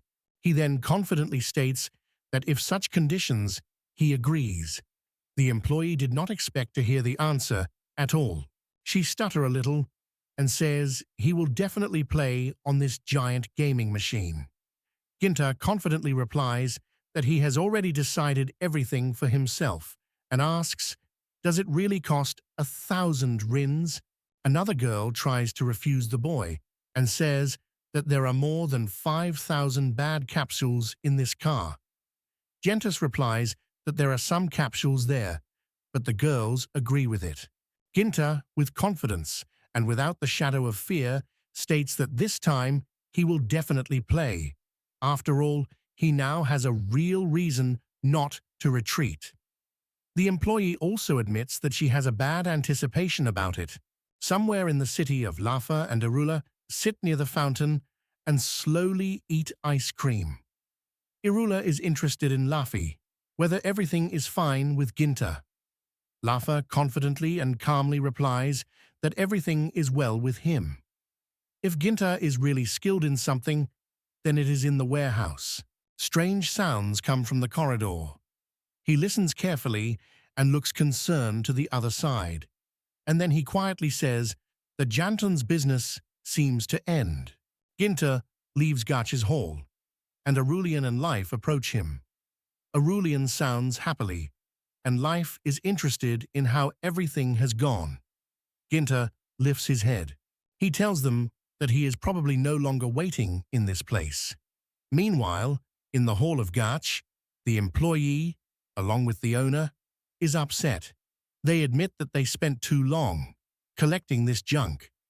Life asks what he did there, but Life quickly changes the topic and is interested in Bao. The girl replies that he won him. Ginta says she has forgotten about him, stretches a bow to the girl, and adds that her bow. The steering wheels are surprised and silently looking at the bow. Ginta asks if it is the bow. He carefully takes him to his hands. She cries happily and says that this is the bow. Life sat in front of the girl and quietly asked what happened, why everything was not so beautiful. The girl only nodded silently. She thanks Ginti and his friends for her help. The main characters say goodbye to the Arul near the city gates. Ginta, puzzled, thinks how Arul will be able to return home when he is full of goblins. Life says she is an elf. Ginta looks at her with curiosity. Life explains that elves are wonderful magicians. They also shoot skillfully from the bow. Therefore, even such a little girl, like she, can be very strong. Ginta was confused and did not know what to say, but Life reminded that the High Tian was waiting for them, so we need to hurry. Ginta also mentioned it and agreed with her. They are silently standing in the middle of the street. Ginta annoyedly points out that he would tell he himself if they reach the guild, according to plan. There are many people in the Adventurers Guild. The employee thanks for the patience. She extends the card and says it is their membership ticket of the guild. She seems like her name is Charles Milan. The girl warns him to be careful and never lose her certificate. Ginta is happy to accept the document. Carla looks at Life and asks Ginta why his partner does not want to register. Life looks at her in surprise and after a while replies that she does not need it. Gint is watching her carefully. Life confidently states that she is a goddess. Carly stands nearby, restraining the subtle aroma. Ginta notices that she works as professional as possible. Carl adds that it is important for her to confirm the very fact of the murder of the giant and hopes that they will be able to prove it. Carla says they represent their group. Ginta asks what kind of band we are talking about. Both Charles and Ginta are confused. After a few seconds, Charlemagne states loudly that they did it on their own. Carl was shocked and said it was just nonsense because this task is only for the fighters of level B. There should be at least 4 participants in the group. But Ginta calmly says that he has knocked it all out of the hippo and extends the worker hippopotama. The girl suffoses with surprise and looks at the boy with big eyes.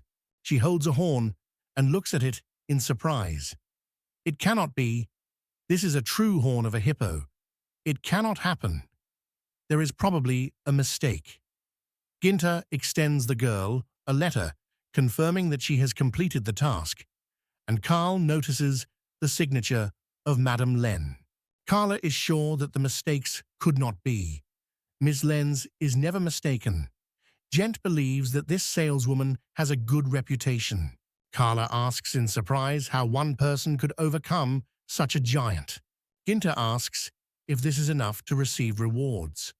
Charles replies that this is enough and the reward will be paid soon. The cat passes and Bodisi strokes it. Carla adds that there is another matter, but Ginta's only surprised to look at her. Carla explained that the murder of a giant is not a task that a guild ordered, so the client should offer a worthy award. That client in this case is some Mr. Wade Levi. The Jinn is wondering why they can't get a reward in the guild. Life looks at Carl. Life wanted to ask Charles something, but she is pushed by men and she falls. 3 men are suitable for Gint. One of them invites Ginto to join his company, but the other repels him and calls the guy to himself.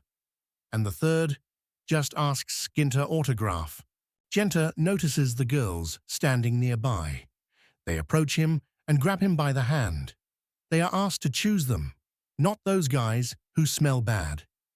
Ginta smiles shyly and looks happy with the girls.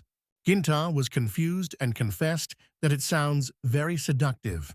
The girls are happy to ask if he wants to go with them to the nearest dungeon. Ginta replies that he does not know yet.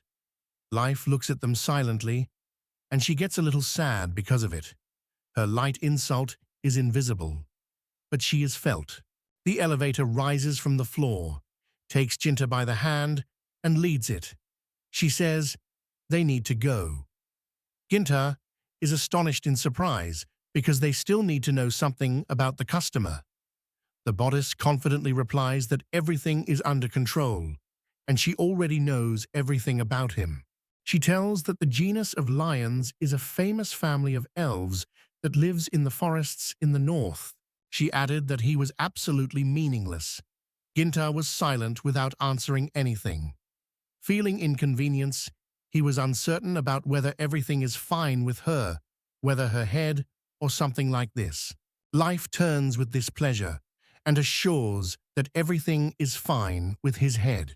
In addition, she never had any problems with her head. Ginta clumsily confesses that he is fun. Adventurers watch it silently. The main character, together with the bodice, flies on the dragon to the elven village.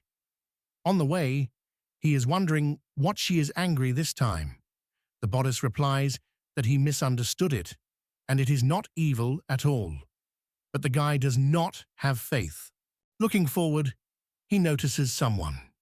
She asks if Ellie is. He wants to fly closer, to look at her face more closely and make sure that she is really. But the girl was scared because it just flies an evil dragon. Seeing the danger, Ellie immediately embarks on the side. The protagonist asks Hader to stop, and the dragon immediately obeys not to get on the girl, but it still falls to the ground just in front of them. The guy and the girl sat on the back of the dragon. The protagonist immediately apologized to Ellie, realizing that he could greatly scare her. But the girl seems to recognize them and called her brother and sister. She admires that traveling on the dragon is very cool, and even a little envy. The guy rejoices in her words and thanks sincerely. Then the guy asks the girl if she really lives here. Eli replies that everything is in this way. Its village is in that forest. The protagonist thinks about her words, and his companion, meanwhile, hugs Ellie. Ginta asks the girl if she knows someone by the name of LVOV because they have a matter. Ellie nods in response and says it is the elder of their village. She says she knows a shorter road and can spend them. A little time passed, and they have already come to the village where the family lived. The main character looks around and notices that everything looks very cool here, around the wonderful nature. He thanks Ellie for spending time with them, because it helps to save precious minutes. Speaking, the guy gently strokes Ellie on his head. The girl further told that the head of the village lives in a house with a red roof. After that, Gentile understood everything. And Ellie said she had time to go home because she wanted to show her mother's bulb as soon as possible. And then the girl suddenly runs to the boy and asks him to lean closer. She says that from such a distance, he cannot reach him and say anything. The guy squats without any hesitation and leans up to Ellie. She begins to whisper quietly with her gratitude in her ear for bringing her father's bow to her. After that, the girl kisses him in the cheek as a sign of gratitude. It rotates, finally says goodbye, and goes in the opposite direction, quietly singing something under your nose. The main character fades for a few seconds from surprise, not believing what happened. And the girl who watched all this said it was his guilt, but Ginta could not understand what he did to be guilty. Meanwhile, The dragon plunged again. Later, when they reached the elderly house, they were met politely and hospitably. The girl, who called herself Keaton, politely worshipped the guests. She reported that her father would come soon and asked everyone to wait for him here. When the daughter of old age turned away and went to do her business, the friend of the protagonist noted that she was very sweet. The guy agreed with this and added that she also had a beautiful figure. The girl near them felt the annoyance because of this conversation. The cumin returns to them, holding those in their hands, and asks if milk is still needed. Ginta says he needs milk and something else, and the daughter of old age immediately pours him milk into the tea to make the drink tastier. She asks if he is really an adventure seeker. The protagonist confesses that she noticed everything correctly and says she wants to report on the task. Kushner says that everything, just like Gint, completed the task, and then everything got well. In the meantime, the guy and the girl are overwhelming, not understanding what she is talking about. Suddenly, the village head enters, welcomes the guests, and apologizes for being late and forcing them to wait. He sits on the sofa opposite the protagonist and says that he is glad. He seems to be the head of this village, calls his name Livov. He asks the protagonist whether Mr. Ginta really stands in front of him, and then adds that the guild has already told them about the task. Answering the questions of old age, the guy confirms that everything is that way. Without thinking for a long time, the elder immediately suggests Ginty to talk about a reward. The guy is a little nervous, but immediately calls Quinny.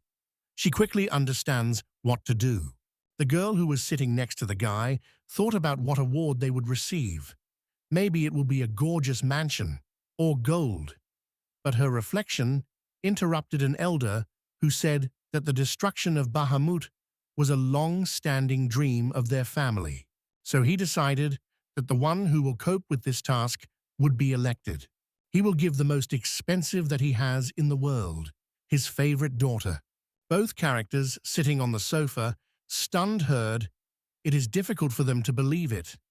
The girl asks whether his daughter is indeed a reward, and the village head confirms that this is exactly the case. Ginta apologized and asked if he heard everything right and whether he understood everything correctly. The headman confirmed that everything was right and asked to pick up his dog. Everyone knows that Quinva is a very good girl. For the bride, she is also well-educated. The main character still cannot understand what the bride should be. And then the godfather goes into the conversation, stating that she owns a bow and knows the magic of the wind. She is ready for anything to help her master. Although there is nothing special about it, she still hopes to be useful for him. And here, such a new gift has prepared to you, Miss Luck. The leader began to tell the protagonist and the girl that once ago the lion's family faced a monster who destroyed their hometown. However, they were completely powerless, and they lost many of their comrades, friends, and even family members, including Ellie's father, who brought them to him. After all, they all escaped and settled here. Squeezing his teeth, he continued and explained that it was because of this that he decided. If he once appeared a hero who would kill for secret motives, he, with all confidence, stated that he would marry his daughter, his crown. He said it seriously, without jokes. The girl who sat next to Ginta could not understand why he decided so. It was difficult for her to understand his thoughts. The man explains to them that one day they had already been destroyed, and after that it was very difficult for everyone to recover. But they had to act that such a tragedy would not happen again. Therefore, they rely on the main character. Speaking all this, he points to the guy with his finger, as if trying to press him morally, and this introduces him into a stupor. The elder continues to say that such a prominent adventure seeker as Mr. Ginta, who can defeat Bahamut and his descendants, will certainly strengthen their family. In his imagination, he already drew a bright picture of a happy family with his daughter and hero. The girl who sits next to the boy is trying to understand everything that the old man had previously said, but she is still not clear what genes were about. Ginta also tries to understand everything that the man said before. He then notes that although the headman says so, he does not understand why a man thinks that Kubina agrees with that. The elder, looking at the face of her daughter, said that she seems to not be disturbed by this situation at all, so he sees nothing wrong with it. The girl, blushing from bending after heard words, asks her father not to embarrass her, and the guy only watches it in a confusion.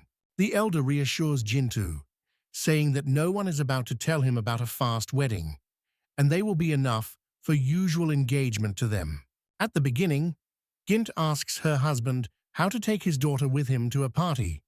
However, Ginta does not understand why he has become so stuck and feels awkward. They did not even ask him for the whole situation. After some reflections, he confidently stated that he was not disturbed by any further circumstances, and he fully agrees to these conditions. The girl looks at him in surprise, and the elder does not hide the joy of such a sustained determination of the boy. Then he asks to take care of his family and his beloved daughter, and also addresses Gin to leave this question to him and does not worry about further events. The girl who came here with him does not look happy after these words. The hero, Quinva, and the girl go the forest together. The man's daughter holds his hand firmly. Ginta feels embarrassed because of this, so he turns to Quinva. In response, the girl asks him to turn to her more easily. They do not notice the girl, and Kana calmly tells him that everything is fine, because she is his future wife, so nothing is surprising that they hold their hands. At the same time, she asks him not to be too official with her. The girl who goes beyond them is quietly surprised whether Kane will really marry him and cannot believe everything that happened. And then he says directly that they wanted to get something good, for example, a reward.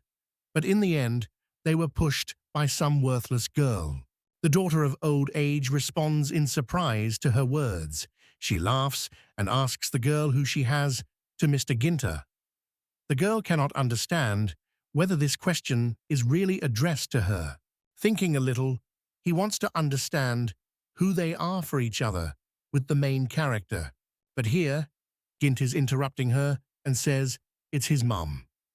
The daughter of old age is surprised by this discovery and asks if she is now her mother-in-law. The girl cannot believe in the herd and stunned by Ginta's words. The fireplace answered the girl that it does not matter to the man who she had, a mother, a loved one, or even just a hot water bottle.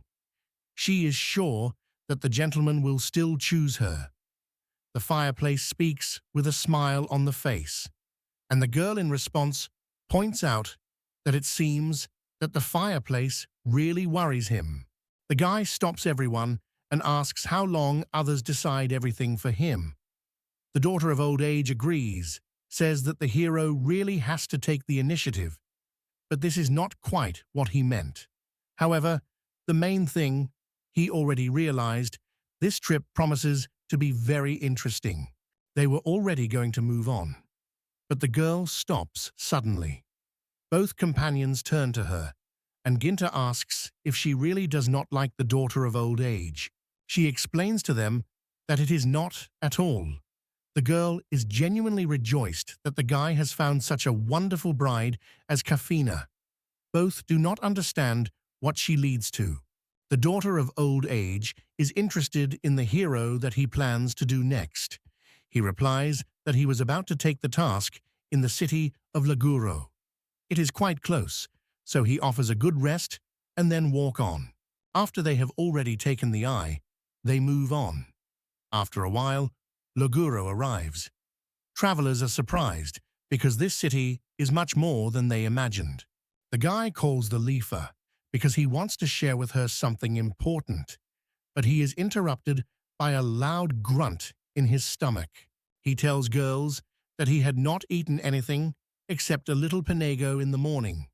Life asks whether he is not hungry and unobtrusively suggests to feed Mr. Gentile. Kanina looks and says she noticed a good restaurant with seafood. At this time, the bodice, which goes on the other hand, also looks around and pays attention to a popular meat with meat. Kinga asked why she would not go and eat that meat. Suddenly, something growing. The daughter of old age answered, and then it became clear why her eyes were so empty and lifeless. She said that what a person eats reflects it himself. Both girls suddenly return to the main character and turn to him. The guy notices that they want something from him, so he calmly says that he is not mind to eat meat. Therefore, she asks Lifeaid to spend them in the right place. Hearing this, the girl rejoices and with great enthusiasm asks to trust her and translate all the worries on her.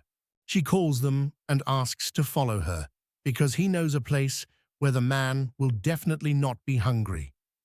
Ginta tries to reassure her.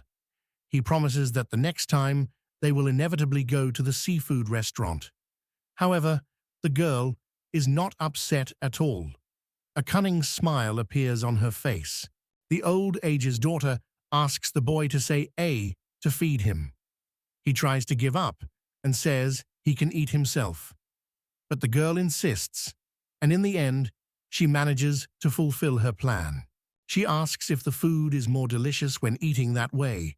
It is very annoyed by the protagonist, and he answers, "Who knows?" and then asks her to eat as usual. Life simply silently watches everything. Ginta was surprised that the girl was silent, because it was unusual for her. But suddenly, Kana calls a guy named. She says she seems like Lifo wants the guy to feed her himself. The guy did not expect such a turn at all, because he could not even imagine such before. It was very impressed, though it was discouraged. She began to deny everything, and then added that she did not understand why she needed it. And yet, when the guy lifts a fork with meat to her mouth, she obediently opens her mouth and begins to chew. The protagonist is interested in what taste this piece of meat. Lifeu only smiles awkwardly in response to this question. She confesses that she does not know herself how right, but perhaps it is better to just eat everything alone. Ginto turns to Kaina and notices that she smiles happy. He asks why she is so happy. The girl replies that everything was very nice. Life looks and her cheeks blush. She noticeably embarrassed and asks not to look at her because she is not very pleased. Leaning closer to the girl, Koken says that although they met only today, she has already understood the whole essence of the situation. She asked Mr. Ginto not to worry about her and Bodhisattva because she was sure they could become friends. The guy realizes that she has probably already studied her well. It does not surprise him. He notes that the Quinta is really much more psychologically. When Life finished her story, she said she also had something she knew. The elves live longer than humans, so they grow up more slowly. Although Queen Anna seems young, in fact she never had time to agree, because she noticed the terrible expression of the face of the daughter of an elder. The girl asked what she wanted to say the other, but she was afraid to do at least some movement because of a special atmosphere around Cuban. She replied that it doesn't matter. However, the hero, who quietly watched everything, realized the first key to the unraveling has already been found. While in the Adventurers Guild, the guy learns that Kazami has the lowest rank, G. The girl begins to doubt whether they find the appropriate task for them. Looking closer to the information leaf, Ginta realized that there was nothing interesting here. He then asked if the murder of Bahamas was considered to be some special achievement. Anna, secretary of the Guild of the Adventures of Laguro, answered the boy that he understood everything correctly. But according to the rules to raise your rank, at least 10 tasks have to be accomplished. Gint is wondered if there are any tasks where you can fight. After short searches, the girl says that one order has been received from the trading guild. Recently, goblins have greatly interfered with the transportation of goods. The man looks at the piece of paper that the girl put in front of him and says it is a really interesting thing. The note states that you need to clean the goblins. Gintis notices an item that requires at least 2 adventurers. Then Kagina states that she will register as an adventure founder. The guy asks her if she really is easy to be with them. She tells him that he can be anyone, though a bride, though a traveler. The protagonist rejoices in her words and hopes that they will act together. Then he calls her sister. The girl in response says he also hopes for their coordinated work and addresses him as a brother. Life looks at it with disgust, and she just doesn't like it. Seeing the girl, Ginta notes that this time he seems to have fallen. But Kane replies that everything is fine, and it is not bothering it. She said she would register immediately and let them lead them, because they went on a trip together. The girl begins to be angry, so she stops them and says that he also wants to become an adventure search. Hearing this news, Kaisina asks whether they have already taken the task together. The guy replies that he registered a quest for 3. He then turns to the Leifa and says that she could not really register. But the girl replies that he simply does not want him to stay with the stone alone. The daughter of old age interferes with the conversation and says that she is not at all, but not sure whether the strength is enough to withstand it. Then she approaches the girl and asks whether she can fight, because it is no longer children's fun. Ginta approaches the girl and asks whether her divine power has already resumed. Lifia replies that no. The girl was a little upset, but the guy reassured Kane, saying that the task was not so difficult. After that, the girl agreed with him, and then she notes that the main character is very kind to everything alive, although in fact the guy meant quite another. Kane says it's time to prepare and asks at once if they are not ready. The girl tells him that this is not entirely correct and adds that they must find some weapon just in case if something unexpected happens. After a while, Kane brought them to an unfamiliar place. She assured that she could become stronger here, although she was in fact for the first time. Going into the room, the guy notices a lottery in front of him, and it does not please him at all. Kane comes closer to the cashier, points to the banner, and says that this is their goal. She continues to say that this is an ideal option for a corset that he knows nothing. The golden nucleus is painted on the flag itself. It looks simple, and everyone says that there are no problems with it, but the girl thinks that it is not easy to get such a thing. Kana gladly says that it can get such a thing for free here. She is pleased to know that there are such shops in the world, and the guy reminds her of a familiar person. And then Life says that it seems that she knows nothing about this cruel world, and the daughter of her head is just a naive girl. These are really serious things. Kane does not understand what is being discussed. Life explains to her that if she has not heard of something, it is called "These are the things that break human destinies." Ginta realizes that it was the cry of the soul of a person who was defeated. Kyan thinks whether it really is that someone just is not happy. From these thoughts, Life seems to her full of anger. Then Ginta says that the meaning of luck in life is like this: just as it goes into the field, as it immediately comes to manure. The girl asks him to silence. Then he approaches the kin and says that now it's time to find out which one is better. The girl takes this challenge. They turn to the boy, but he told them to understand themselves. At that time, Kaina said that she would soon turn this money into a real treasure mountain. They silently watched the daughter of the old age came to the cashier, but she didn't know what to say. Life approached them and explained that first you need to pay the cashier, and then you can pull the lever. Caeneus, a little upset, says that she has now understood everything and thanks the girl. Ginta just wishes her good luck. A little time has passed. Kikina approaches the protagonist, addresses the name, and asks what happened. The upset girl tells him that she could not get a baton, and now she has only a few things. The guy tells her that she is a real rarity, and not everything is so bad. The girl is in doubt whether it is really true.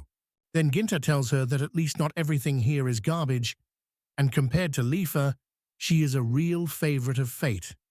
The daughter of old age asks if she is really so unhappy. He tells her to wait, because very soon she will see everything with her own eyes. They didn't have to wait long. They turned to a girl. They noticed that she was sitting, holding a doll in her hands. Her life seems to ask for salvation. Life does not understand what the devil is, and whether it has already turned into a complete dishonor. Life tells them that if she does not return this doll for 7 days, she will be cursed.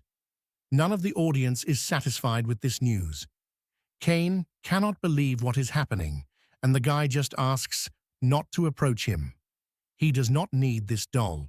After dinner in the Laguro, all three agree that the food was delicious. The guy notes that it is too late. Life interrupts him and says that you can go to the guild tomorrow. So he suggests looking for a hotel for the night. After a while, sitting on the beds, Ginta apologizes to everyone because there was only one free room in the hotel. Kana replies that there is nothing wrong with this, and it is also profitable. You can save money. The elevator, in response, reassures that everything will be good if the guy does not behave roughly. Suddenly, she notices the boy's daughter, already then lying on her bed. The bodice asks her what she thought, but Kina says that her mattress is a little dusty, so she will sleep with Mr. Gentile today. Then Life hugs her and says she will sleep next to her, but Kadina only replies that it is very cruel to the newlyweds. A girl cannot believe that she is really going to do it here. She thinks how they have already happened, that they were already an official couple, because she did not notice it. Then she addresses Kafina to the question, what would you do if the woman was able to defeat Bahamut? After these words, she sharply throws a laying on the bed, begins to unbutton the shirt and tighten the pants, and then answers the question. That is what she does. She strokes her belly. Kana asks the girl if she is interested in finding out how it is to be with a boy. But the girl does not capture it at all. She just starts asking for help. But Ginta looks like he hears nothing and says he will go to check something. The girl does not understand why he to do it right now. Leaving the room, Kanina warns the girl not to crumble, otherwise she will break them. But the girl suddenly begins to scream loudly. After she gave a slap of the fireplace, the girl pressed against the wall. In fact, the fireplace only joked and did not want anything wrong. There are two girls near the phone. One holds a piece of paper in his hands and is wondering if it is really a portrait of that bully. The second girl replies that this picture was sent to them this morning, so you need to be careful. The girl begins to read information from the note. It says, it is a young guy with black hair and black eyes. He never pays for more than 1,000 and wins the main prize every time. But she just laughs in response and says that this does not happen. Most likely, it's just another city legend. But here is their distraction buyer who came to buy something. The girls finally looked at him, and then the portrait was the same person. The buyer stretched them 1,000 rings, and the girls were scared, realizing that they had got into a mess. After a while, Kayana and Ginta stroll through the street. The guy says all is well, and now they have this cane. The girl is amazed at how he managed to win on his first attempt. But the protagonist says that they also need to find a good armor, because both girls at the cashier began to be scared and say that they became victims of the Hukvanala. Kindness supports this idea because security is the most important thing. The protagonist finally notices life among the crowd, pays attention to the doll recalculation in her hands, and asks if she has not yet got rid of this thing. She just looks at the boy, not knowing what to say, and silently confesses that no one wants to take her with her. Kane adds that no one would take someone's life, in any case. But no one heard her words, and Ginta pulls out a staff because of his sinus, showing him life. The girl asks if it is really a king. The protagonist invites the girl to use the cane to remove the curse from this doll. Life is very passionate about this idea. She borrows a cane for a while. He stands in front of her, holding a stick in his hands. At the same time, the guy begins to spell, calling for the light of cleaning, which should open his vow. And Ginta, watching everything from the side, notices that the girl looked like a goddess. It directs all this energy to the doll. Now the recovery begins, and the doll wraps bright light. After a moment, it turns into a regular doll, quite inconspicuous and simple. The girl rejoices that she has succeeded. She feels terrible fatigue and falls to the ground. The guy thinks with delight how wonderful she is.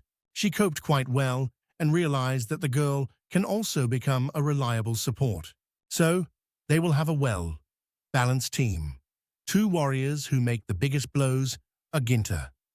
The cinema will become a Magin, and the bodice will treat and support everyone else. Here, the daughter of old age asks the protagonist whether she will be able to pass kimono, which she mentioned earlier. She asks if he will be able to give him a body, and he replies what he should do as he sees fit, and asks, "Of course, you don't need it."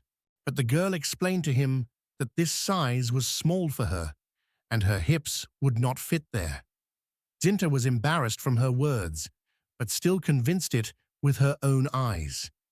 He agreed that there was nothing strange here, but he could not believe what was happening. Kana steers the boy because he looked at her too carefully, and it was embarrassed. The protagonist apologizes to her, but she assures that everything is okay, just not so stuck to look at someone just in the middle of the street. In the hotel, he can admire her charms as long as you like. The guy thinks whether it is true, but behind his back, he feels the alarming presence of a mysterious corset and immediately refuses this proposal. It has passed some time. The guy asks the girl if she was already dressing, and in response, hears she is ready. Life appears in front of everyone in a new outfit and swaying it in front of others. Ginta says she looks great, and Kina notices that this outfit is very good. The girl is a little confused. The skirt seems to her too short, and the navel shows. She thinks whether it is normal at all. She asked the guy what he was thinking about.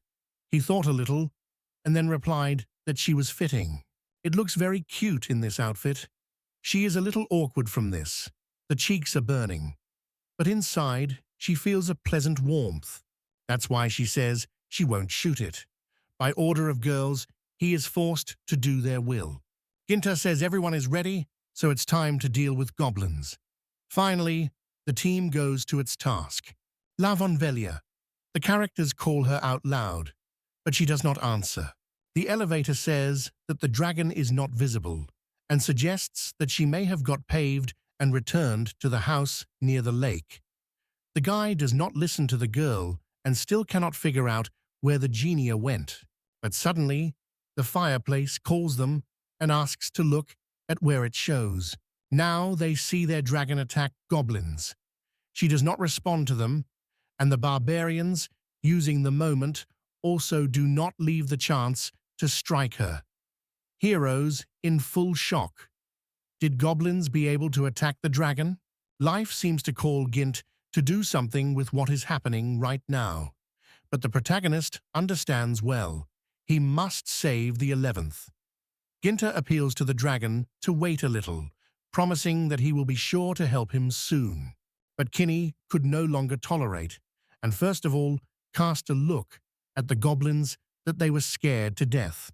She struck them and then breathed the flames, and everyone received on his merit. In the end, she just exhaled with relief. Meanwhile, goblins were already unconscious on the ground, and Ginta realized how much the dragons could be powerful. After all the events, they came to her and asked if everything was fine with him. She just nods, and Lifia adds that even her little, but still remains a dragon. Meanwhile, the protagonist says that it is necessary to collect stones from Goblin, which Hinai won. The girls who stand nearby note that if you look at, there are really many of these stones. The gentleman begins to count and understands that there are 10 of them. Then she returns to the dragon, gently strokes him on his head, and thanks for his help, because thanks to him, they have already completed half the task. The dragon, in response, only slightly writes as if embarrassed. Then they think whether they can find the other half, and whether there are goblins nearby. Suddenly, a cry is heard. The protagonist turns sharply, trying to understand who shouted. Meanwhile, 3 men are desperately struggling with a crowd of goblins, but enemies prevail and they are unable to win. This is very angry with them. They insult goblins and respond badly about them. But while people are trying to say something, goblins attack them right now. Because of this, one of them fell to the ground. The opponents immediately took an opportunity and rushed to the attack, preparing to get it. But the man himself cannot believe that it happens to him. But he was very lucky. All the goblins that approached him were killed by the sword of Ginta, who had just arrived and quickly dealt with them. 2 other people also had a great deal of good fortune. It was worth magic how all goblins immediately fell to the ground. They noticed that this girl uses abilities and shoots winds. However, everyone is wondering who is the stranger who came to their rescue. The bodice joined everyone a little later and said she was delayed, and she was not sure whether she would handle it. Suddenly, one of the people began to shout, ordering the goblins to stop. Do not touch their cart, and do not move anything there, because all these products are very expensive, and you cannot touch them. The girl can no longer watch from the side. She decides that it's time to act. He raises his cane and strictly orders this dirty goblin to move away from another's baggage. Goblin does not even understand what the girl wants from him. He sees she tries to hit him with a stick, but instantly uses her sewing skills, and thanks to this, she manages to avoid injury. He mocks her, but his entertainment will end soon. When he notices a girlfriend of a terrible dragon, his life fades because he does not understand what is happening. The girl rotates and sees behind Hyadia. This is very pleased. The dragon at this point begins to grunt. She applied the breath of her dragon against him. The goblins have been frozen in place, and Gint is watching all this and understands that everything can end very badly. So he appeals to Guide to stop, and she quickly inhales everything back. It becomes unfortunate for her, but the guy explains that she would simply burn their goods. Dragon does not bring joy, but she has already resigned to it. Noticing that the goblins are running away, he immediately warns others to pay attention to it. Kana releases her hand forward and says that he will not escape, but Jint stops her and asks not to shoot. The girl asks if he is sure, but the guy explains to her that they are most likely to have a storage and proposes to follow them and then clear their nest. Cinema is delighted with this idea because it was such a determination that she was waiting for Mr. Gentile. Now all 4 have already been prepared for the battle with goblins, and 3 travelers do not understand who they really are. By pursuing goblins, they come into a dark, thick forest. Evil is not visible at all. The upset life says that there are probably their den, but the cinema is not happy to be here. She notices that it is quite gloomy and creepy around, and she no longer wants to stay in this place. Ginta looks around and sees that the forest is really very large. It has passed a lot of time. On the way, they notice the fragments of carts and scattered things from the cargo. All this did not get to the destination, and I wonder if it belonged to those merchants who were attacked by goblins. Kyan notices something ahead and warns the main character. He rotates quickly and, almost without losing his leg, has time to bounce sideways. The arrow flies quite nearby. All this is a matter of angry goblins that stand right in front of them. These goblins belong to the elite. They are very strong and smart. They are well protected, but they are not celebrated. Kane looked at her characteristics and noticed that his level is quite high. However, he only noted that they finally appeared. The hero warns to be careful. Goblins in the open terrain are much more dangerous. Then he asks Life to stay behind and watch everything that is happening. If one of them is injured, it should use medical magic immediately. He reassures her, explaining that now it is better not to worry and stay calm. He then gives China's instructions. First of all, she must protect someone's life. If necessary, she should help him. Kakina confirms that everything is clear. He notes that this may not be easy, but hopes for her. He notices a surprised look and hesitates for a moment, not knowing what to say to her, and then asks her to simply watch everything that happens, and if something goes wrong, without hesitation, to destroy everything. The girls occupied the battlefield, and Ginta announced that it was time to start the fight. They, together with hiding, and he ordered the dragon to move forward. In response, she only squeaks quietly. Now they all actively fight the goblins and protect themselves. They try to do at least some harm to the enemies, and they seem to work well. And Life calmly watches all this side and remembers the words of the main character. First of all, she needs to rest. But suddenly, Goblin runs to her on the side with a dagger. He is clearly hostile. The girl is terribly scared and does not know what to do. The only thing that came to her mind is to surrender and just not look at what is happening. But nothing happened to her, because Kane's arrow hit Goblin in time. He lay on the ground, completely immobilized, and no longer had the strength to rise, and Lifo tried to recover after everything that happened, but she was returned to the mind of the Kina. Kin stopped her gaze and said that the princess was dangerous to look around. The girl calmly answered that she was already knowing about this danger. He waves with a sword and causes many injuries to Goblin. The protagonist asks that they are not so with them because these goblins are very weak, and it alarm. In response, the goblins are only angry. But now the dragon has 10 steps, so he looks the other way. Ginta noticed it and asked what happened to her and what happened in general. And suddenly, another goblin comes out of the trees. He is much taller and stronger than ordinary goblins, and by his appearance, the girl realizes that he is a commander. His strength and protection are simply incredible, and it is very durable. Kyan cannot understand whether it has just arrived, but without hesitation, she decides to attack him with heavenly blow. But when the blow gets to him, it does not harm him at all, and he, no matter what happened, remains standing still. The girl can't believe it, just like Jint cannot believe that Kuchina's magic did not work on him, as well as in her own power. Life explains that this is all thanks to Deritz. Kana is wondering if it is an armor that is made of iron balls. The main character listens to their conversation closely, but does not understand any of these special words. However, girls do not bother it at all. They continue to communicate lively. The elevator says that Goblin has a good armor, adding, It seems that he apparently got these armor from the merchants.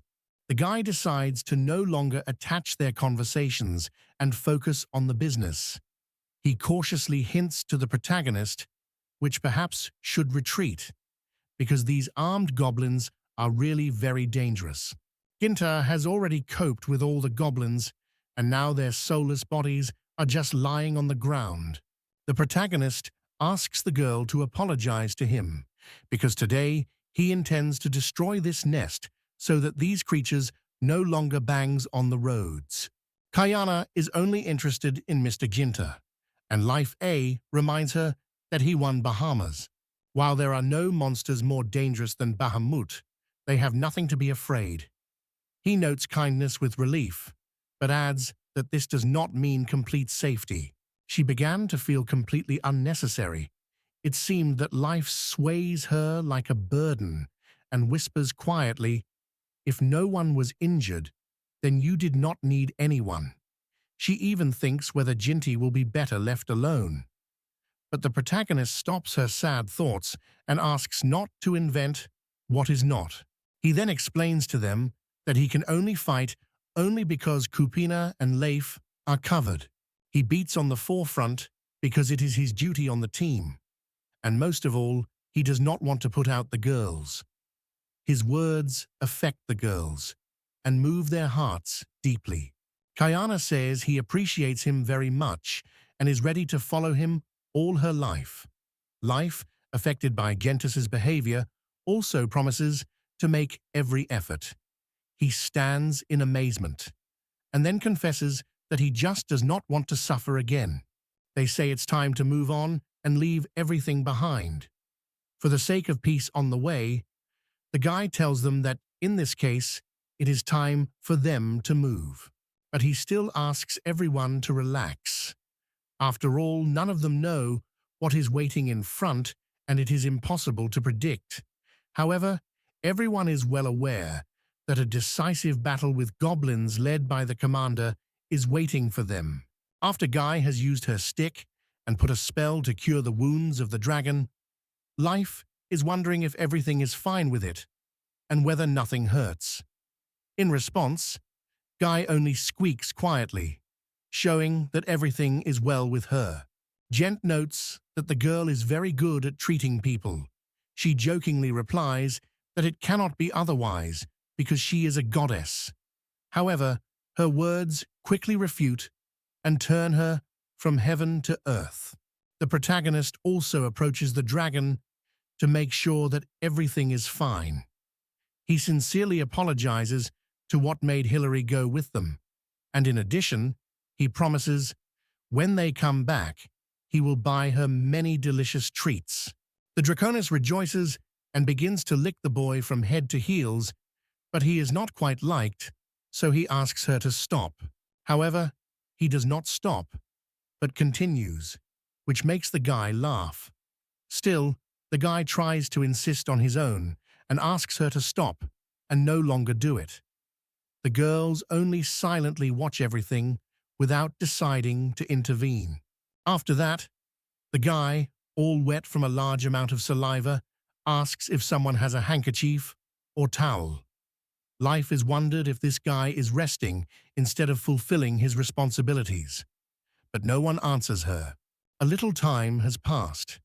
The characters notice that the place around is quite spacious, and they begin to think about whether they really got the depth of the forest. Cain suddenly alerted and began to listen to something, and then said that this place was very strange. The guy asked her what she was referring to it. The girl explained to him that there was a tense atmosphere. She has an alarming anticipation, and suddenly there is an unexpected noise behind. All four look around, trying to understand where the sound came from. Suddenly, a giant oak falls sharply behind them, and it scares them so much that they cannot understand what happened. Suddenly, loud steps are heard, and the king of goblins appears before everyone. He is angry with what everyone gets from. It scared everyone so much that they decided to run immediately.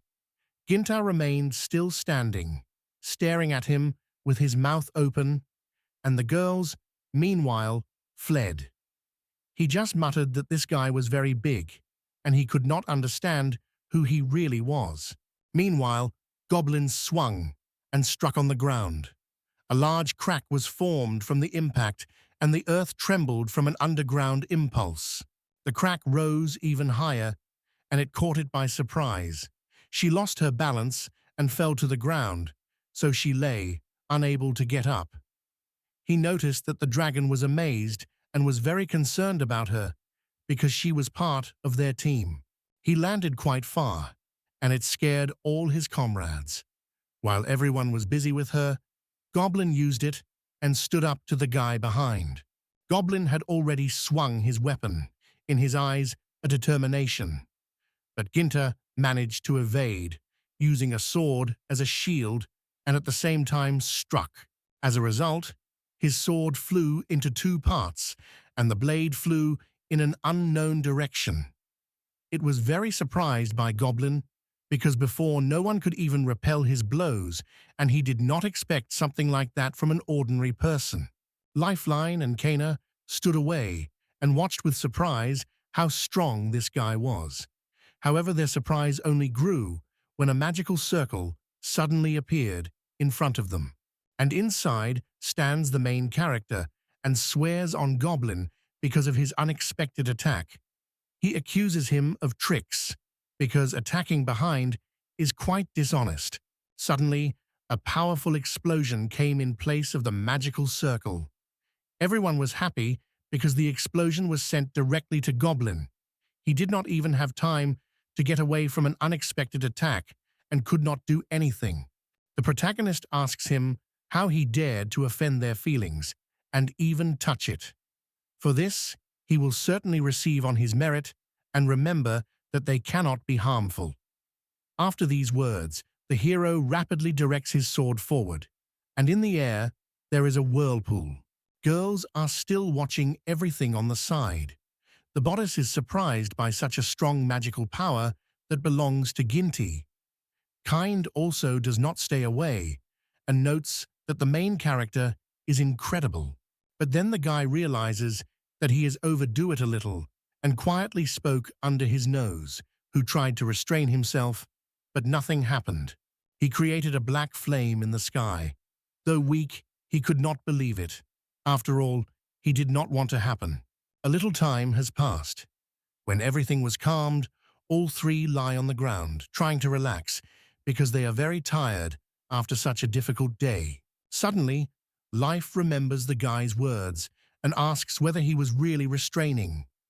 After all, after a fight with Goblin, even a wet spot was left. The guy apologizes to them and apologizes for what happened. Then Kana asks if everything is okay from Hayes. Ginta reassures her, saying that Hayes should not die, and most likely she just hid somewhere nearby. To see his assumption, he climbs from the floor and goes to look for it. Suddenly, the main character attracts unfamiliar sounds nearby. He suspects that in the place where he points, there is a girl who, along with others, is looking for, exploring the surrounding area. Suddenly, someone goes to Ginta and asks what they are looking for. Without rotation, the guy replies to the stranger that they are just looking. And here, someone tells him that she stands right in front of him. The guy turns. Before him is a naked little girl with horns, and her face shines with happiness. She seems to be very glad to find them. The man is lost. He does not understand who this child is and where she came from.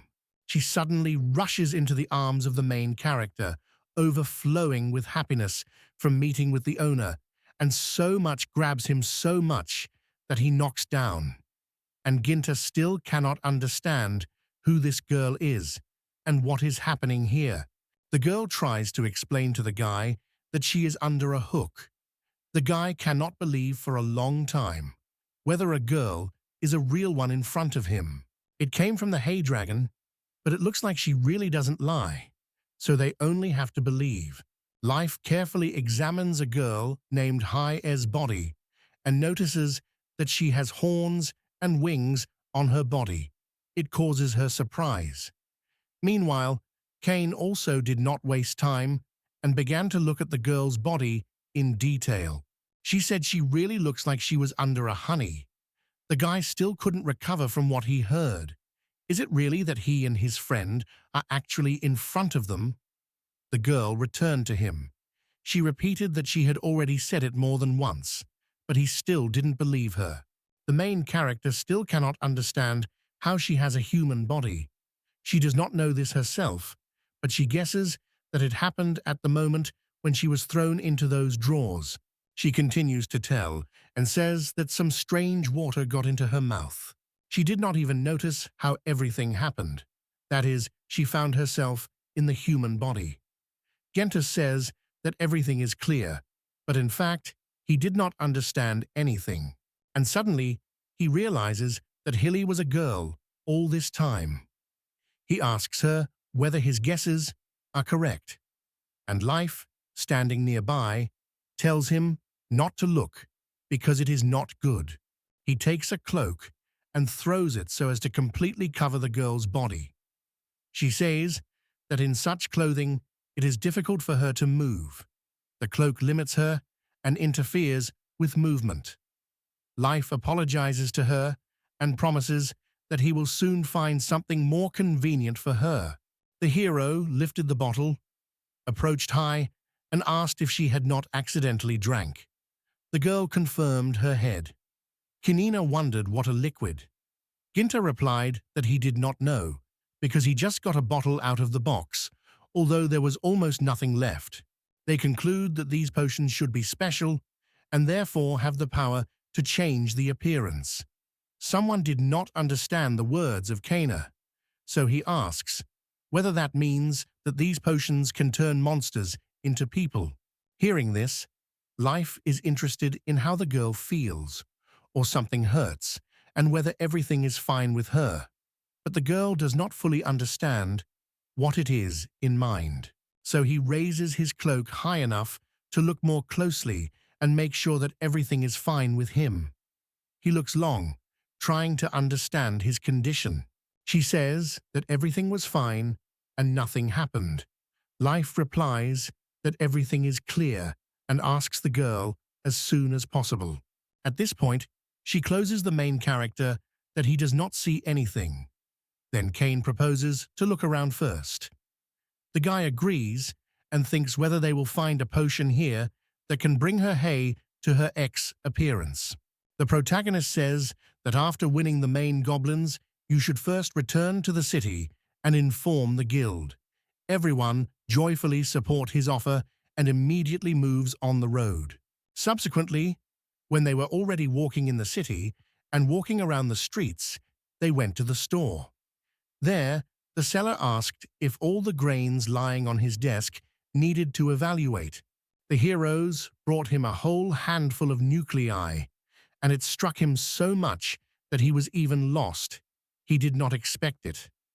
He wondered how many kernels really were here. The protagonist explains to him that they need to evaluate these nuclei, but they will also need an examination for more than 20 reports. The man says that he understands their desires, but warns that he will need a little time to make them. After that, he begins to calculate 20 pebbles. Let him watch the seller carefully, who the pen brings something on the parchment. A man is interested in a girl if she has never seen a feathers. The girl confirms that he understood everything correctly and confesses that a pen seems to be a very strange, but at the same time, an interesting thing. The seller looks confusedly at the guide. These words knocked him out of the panther. He thinks the guy is quite strange. But when the man began to count the nucleus, suddenly something attracted his attention. He puts a stone in the guy's hand and says that it seems that a regular stone has somehow got into the core. Therefore, he asks Jint to rub him. Ginta did not expect such development, and first did not believe his eyes, and quickly apologized. Then he begins to think that he found this stone in the forest where King Goblin defeated. Then it seemed to him that it was Goblin's nucleus, but it seemed to be wrong. Now he wants to ask Life more about this mysterious stone. But as soon as he was about to do it, he noticed that there were no girls next to him. He was surprised where they went. The seller explained to him that if he was looking for the girls he came with, they are now in the children's clothing department. Meanwhile, girls happily exclaim her name, run to her with baby clothes in her hands, and are asked to look carefully that they have chosen for her. They offer her to try these things. Hitty is stunned and cannot believe what is happening. In the end, the girl said she didn't want to do it and would not do it. She also admitted that she did not understand what was happening. Meanwhile, Hiva, shouting the name of her master, tried to escape from them. At this point, Life and Koken are asked to stop and promise that she will definitely like everything. After a while, the girl still dresses a beautiful dress. Everyone begins to admire her appearance. Life notes that she is extremely soap and compares her a little with adults. The girl does not believe what is happening. She has changed the image twice. She was in jeans, jackets, and beret. The last suit that was on it is a soft and fluffy dragon suit. The girls could not resist her. They still admired loudly and looked at the girl. They say he is very sweet, and everyone thinks. When he finished dressing, she was barely on her feet. But even then, Life and Kana did not stop calling it charming, and the channel approached and offered to try on the outfit again. But the girl only dreamed of salvation. Dressing again, let him come to Mr. Ginta. She tells him that Ken's life was very harsh and cruel because she was constantly offended and forced to wear different clothes. He explained Hesia that no one wanted to offend her or laugh at her and asked for forgiveness on behalf of all, and all because the girl was so sweet that they just couldn't resist. He still does not understand what the peculiarity of this mercy. The guy explains to her that she is like the princess of the draconian country. Hearing this, the girl all blossoms with joy. He gladly jumps Ginta on his neck and says that these things really want. The seller understands everything without words and voices the price. For this dress, you need to pay 4,800 rents. But at the same time, it also begins to tickle. For a while, the protagonist looked at a piece of paper and said that it was necessary to report in the guild. Then the task would be completed. Life noted that it was not difficult, but Kayan was surprised why the girl was so happy. In the meantime, she goes a little forward and rotates around her, looking around. Here's so much she has never seen. Looking at the girl, Ginta notices that she is probably a lot of fun. His assumptions are confirmed. She confessed that she always dreamed at least once to stroll through the city. Previously, she always stayed at home and waited for them. But now, she was happy to be with the girls in the master's room. All three listen carefully to what the girl tells. It is a common thing for them, but for her is a real miracle. Kinina notices that the girl probably felt lonely all this time. The bodice agrees with this and adds that they did not think about her feelings. Suddenly, he stops when he hears the girl in his stomach loudly.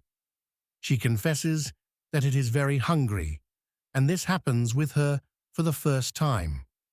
The protagonist proposes to go to eat together because he feels famine. The guy asks the girl what she would like to eat, whether she has any wishes for food. Guy does not believe that she really is asked, and Jint says they will buy everything she wants after she thinks a little. The girl replies, in that case. The girl says he wants to eat Goblin. All three are so amazed at the herd that they cannot believe it. They stand in full silence because they did not expect such words at all. Then the guy asks her to choose something else, but no one understands why. After all, he said that she could choose everything she wants. The guy apologizes to her and explains that people usually do not eat it. After a while, they were already at the hotel. But later, it turned out that they would have to settle in one room. The protagonist apologized for this because there were no other options, but life told him that this was not the problem at all. He noticed that there was only 3 beds in this room. Now Cassina has paid attention to it and noted that it could be a big problem. Suddenly, a brilliant idea comes to her mind, and she gladly claps her hands. And suddenly, without hesitation, she says she will sleep with Ginta. But immediately he begins to shout, because life seemed to grind to her and began to tickle. At the same time, she adds that she knew perfectly. The girl will say. She hugged the girl and assured that everything would be fine if she had a night with her. McCain did not like it at all, and she said that yes, completely unfair. She also dreams of falling asleep next to the habit, but her life reminds her that this girl belongs only to her. The elfish does not understand who has made the decision. She tries to save the girl, as if she pulled her out of her death, pulls to herself, and says that he will, of course, want to be with her. Both girls release a high hand, but here, life is calling one of them, saying to approach, because she has pineapples. Cinema is not delighted with this, because it is unfair to buy food. She tells life, but she does not listen to her, and Guide just asks them to stop, because they behave like young children.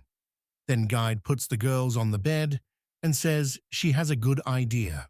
Taking the girls in their hands, all together fall on the main character lying on the bed. He says it is the only right solution. The girls were delighted with how everything happened. Only Jint remained indifferent. He quickly exposed them from his bed, from which the girls were already flying. He then said that he would not be able to sleep normally with them. A little girl with long hair and 2 tails thanks the main character. She addresses him, Mr. Kadzami, and smiles sweetly, showing her white teeth. Then she confesses to him that she did not expect him to destroy the whole of the goblins. Now they no longer bother them, and her work is getting more interesting. He replied that it was a surprise for him, but he was still glad. The girl with 2 tails told him that he really helped them. Laugher and Cinema are just standing nearby and quietly listening to this conversation. The elf cannot understand why she is so strange. Like a cat, a voice, life is only surprised by her loving look. And it is interesting whether she likes what Ginta, enjoying the attention of others, how it was with the girl with 2 tails, who clearly flirted with him. He says they have already received their award and then asks what to do next. After that, he suggests going to eat something together. At this point, Life A calls Mr. Kadzami. He adds that she also wants to go with him to the same store, while he says as a little girl with 2 tails usually says. Other boys did not listen to her at all, but Ginta, in general, rejecting the girl, immediately asked if she could advise something for the next task. A little girl with 2 ponytails dug in her table in search of something. She thought about the question that appeared before them. Kin, after reading the headline, did not understand how to find a broken person. Moreover, a person of such a rank. The girl with 2 tails tells him that at first the reward for the case was less, but 6 months have passed, and this thing has not been found yet, so the reward has been increased. Kaisina says they seem to be able to find it, and a little girl with 2 tails agrees with her and says that it is probably true. She says, Mr. Leo received financial assistance from this company, and he seems to have been researching a drug, and then he just disappeared, as if he had not. But the most interesting thing in this story is that all scientific materials have disappeared with it. On the face of the main character is noticeably disappointment. Well, how can you just take and escape? After this girl's warnings, he will even want to accomplish this task, so she asks Jint to accept this mission. The guy turns to her and says he wants to go with him. But there is one problem. It will be very difficult to find a person who disappeared half a year ago. Cassina points out that many more people have probably disappeared in this case. After all, this man simply disappeared with the results of his research, so they cannot miss this mission. The girl talked about it with such admiration and glitter in her eyes. Initially, the rest of the team treated it removed. However, they later supported her, and Ginta said it was wrong. He confidently, with a decisive look, suggested that all together to accept this challenge. A little girl with two tails tells them everything he knows about this case. Holding a sheet, Jint asks whether Mr. Lion is really drawn on it. Then the guy turns to the girl and wonders if they have some information. The main character again looks at the piece of paper with his photo and again convinces that this quest was only a waste of time. Let it come to Gint to look at the paper and suddenly exclaims from surprise. Then she says she knows this man and that he lives near the owner's house. The main character at first does not understand what it is about and is very surprised. She asks whether this is true, and the girl nods, confirming her words. After a while, all four go in a carriage. Gixley holds a man with a man. Kikina asks if it is really the same man in the photo. The girl confidently answers that there is no doubt. She remembered him well, because he often came to the forest and brought her pineapples. Just a few days before the protagonist arrived in the forest, this man left, reflecting Henny's words. The guy became interested in why he disappeared for a few days before his appearance. He thinks whether Mr. Line lived here for 6 months, and a few days ago went again, while the girl rests quietly with the boy on his knees, and it is very noticeable. Then Jint asks Hay if she knows where to go. The girl replies that he does not know, and suddenly realizes that nothing else can tell him. The protagonist said that in this case, he proposes to inspect his house first. You may be able to find at least some tips. Kindo agrees with him and adds that he went only a few days ago. It is likely that there are still traces. For a while, they had already reached his home. Kina was genuinely rejoiced, because now her home with Mr. Ginta. Liffey could not understand such joy, and Hinny, reminding that she lived here too, asked, "How did I?" The guy approached the girl, gently stroked her on her head, and said that it was her home, or rather, their common house. From these words, the girl felt joy. It took a little time after they had already entered the house. Goddess and 12 sit in the living room. The goddess decides to ask how long a girl lives in this forest. She answers it that she does not even remember. But life does not complete her questions and is interested in where her mum and dad. He cannot find words for a long time and just silent. Without waiting for the answer to the first question, the lion puts one more. Does he want to sleep? But he never gets a clear answer. Then Leo apologizes to the girl and says he can go to bed quietly. And suddenly, he notices that Hein has fallen asleep for a long time, and also notices what she is sweet. In Mr. Levaine's office, Katina notices that the guy holds something in his hands and is wondering what it is.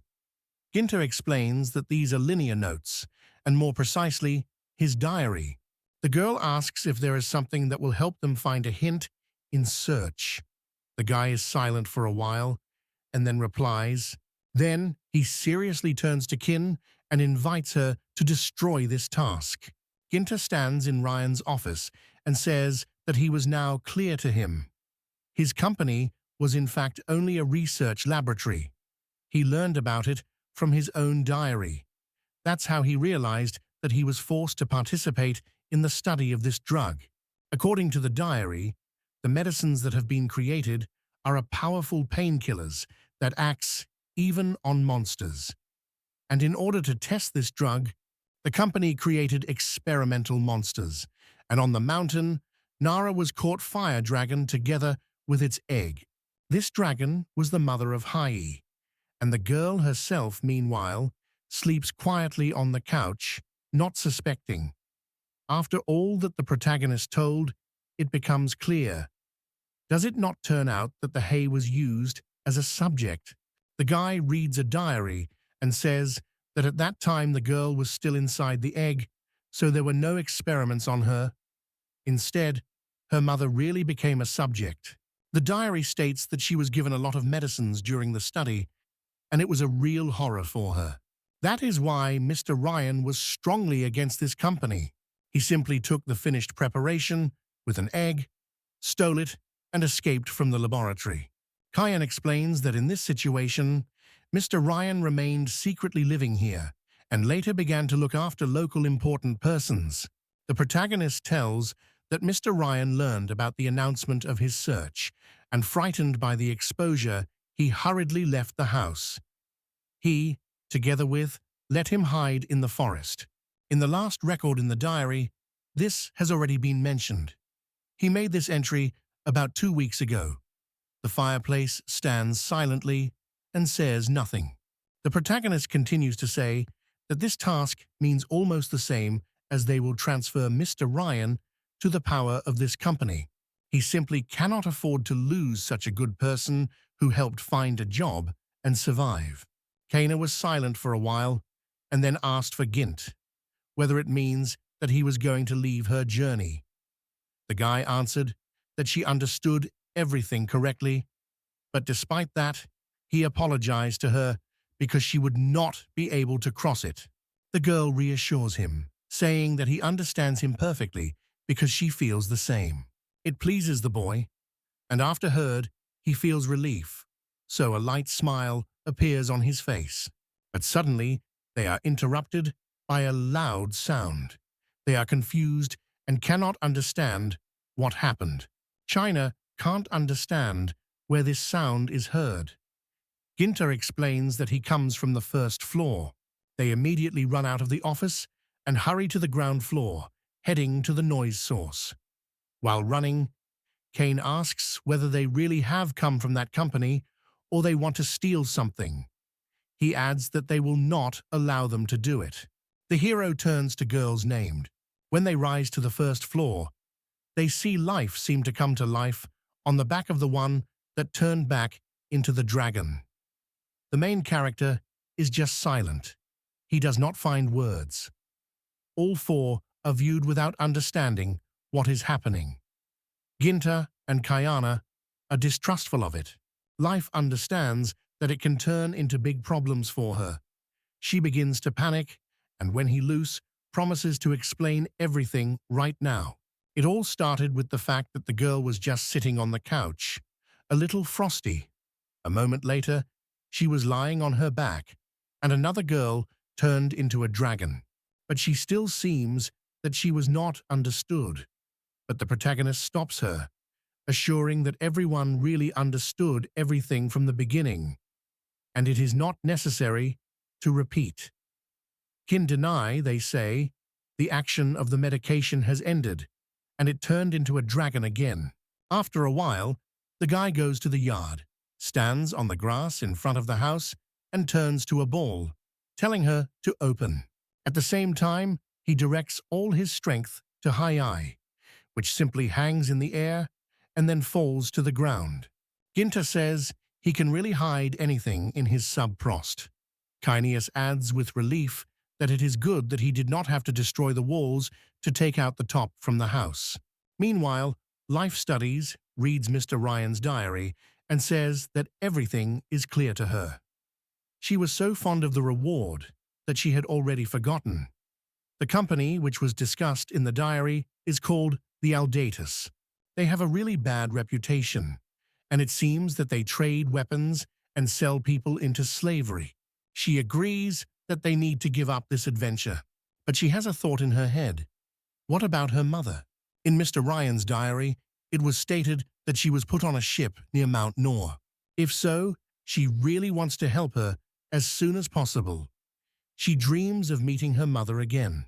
That's why she wants to ask Ginta with a request. But the guy does not hear her because it is too far. He only notices that she has frozen in place and asks why she stands, calling her to hurry to go on the road sooner. But the girl does not understand where they go. The protagonist answers her that they, of course, go to Mjollnir. And where else? After all, they need to save the mother of Geysi. Even if a girl seems to be here, she shows life itself. This is not true, and she is already stepping forward. Ginta was holding Lidaf in her arms, and she asked him to be careful and not behave roughly. She was embarrassed in this position, so her cheeks were a little bit. The guy looked at the girl and called her by name.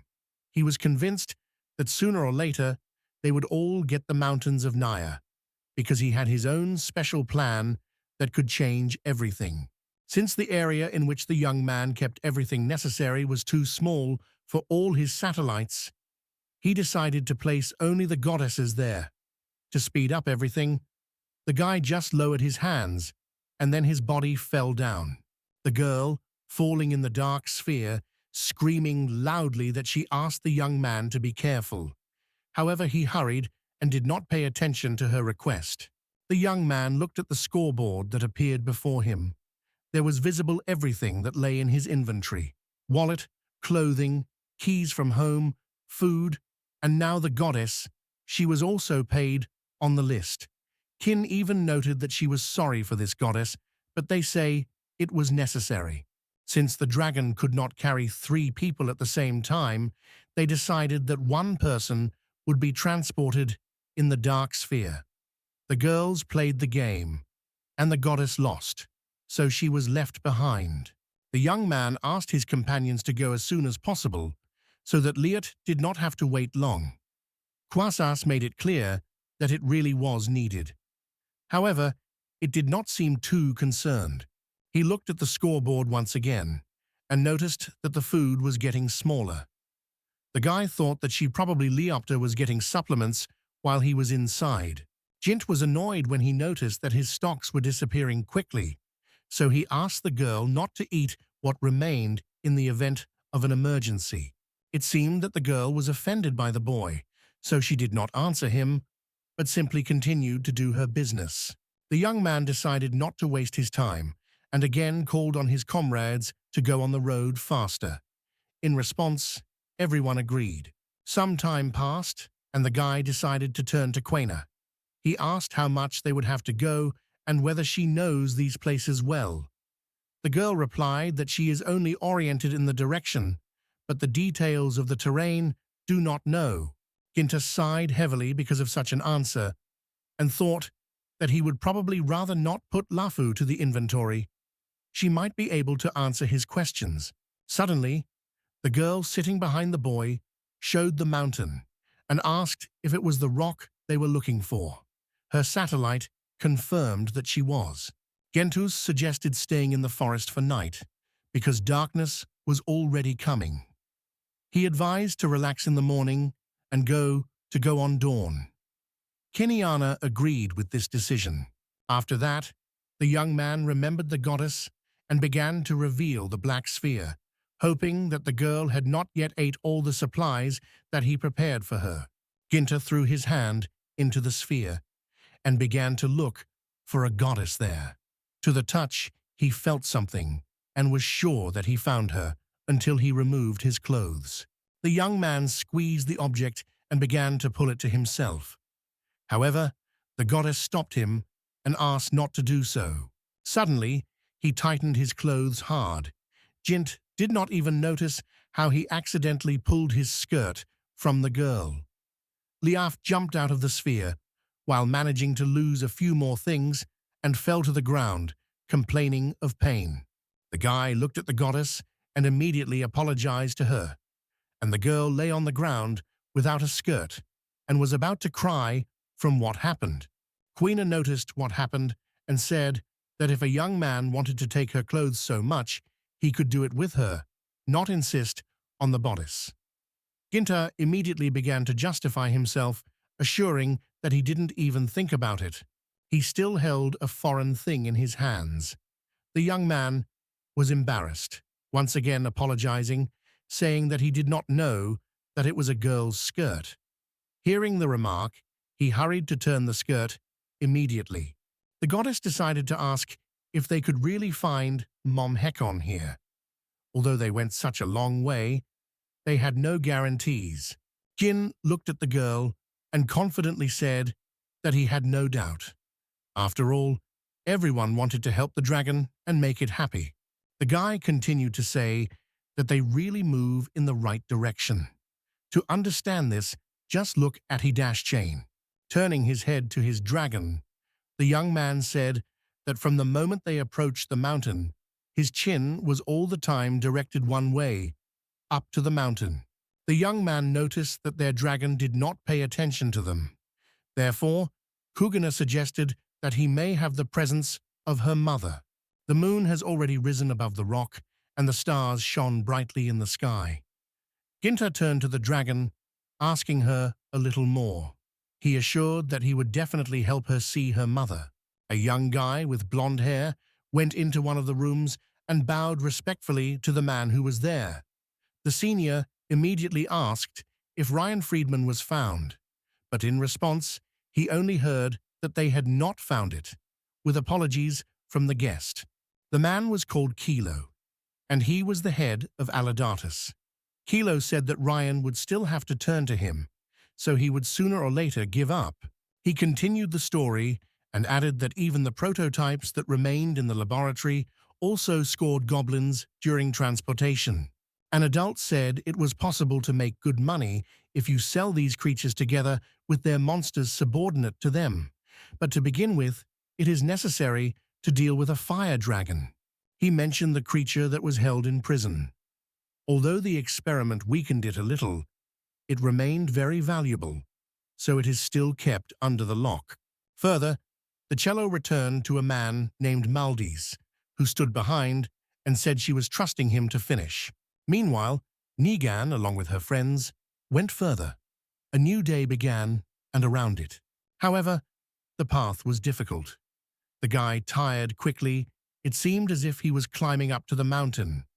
Lev confessed that she did not feel her feet at all, and warned the young man about the abyss waiting in front. Deciding to take the opportunity, Kuna joked about the forms of Leotos, comparing them with a stone, to which they all approached. The goddess immediately indignant and did not want to listen to such jokes. The goddess already wanted to prove that the girl was wrong, but Kushina was not even going to believe her. Their dispute was suddenly interrupted by a young man who was much surprised. Going closer, Ginta noticed a cage on the mountain and realized that he was most likely that was his mother. The guy could not believe that they really managed to reach their goal and find the dragon's mother. Kwana also noticed a strange thing. No one guarded a creature behind bars. When they came closer, everyone noticed what a large cage was, and indeed, there was no one with her. Friends stopped and looked at the dragon lying before them. They realized that my mother Chote was not worried about anything. She slept motionless, as if she did not feel anything. Hen Shanli approached Ginta and asked if her father really was. Ginta nodded, confirming it. The dragon could not believe that they actually found her closest relative. But when Chan called this woman a mother, she reacted very strange. Leotius looked frightened because the dragon behind bars made an unfriendly sound. Kudina noticed that her mother was very strange and immediately realized that something was wrong. Ginta was silent and tried to understand why the ancient dragon was behaving. Looking at the panel with the articles, the guy noticed that her health had declined greatly, and now she was very weak. But even before she had done something, the shaman looked at the people as if she were going to attack them. The man quickly ordered his comrades to move back. She straightened at full height, emphasizing her advantage in height, and threatened. It was a lot of frightened by everyone who was around. However, the creature behind the bars wanted not only to frighten the visitors, but also attack them, releasing its flames. Hitchan was stunned.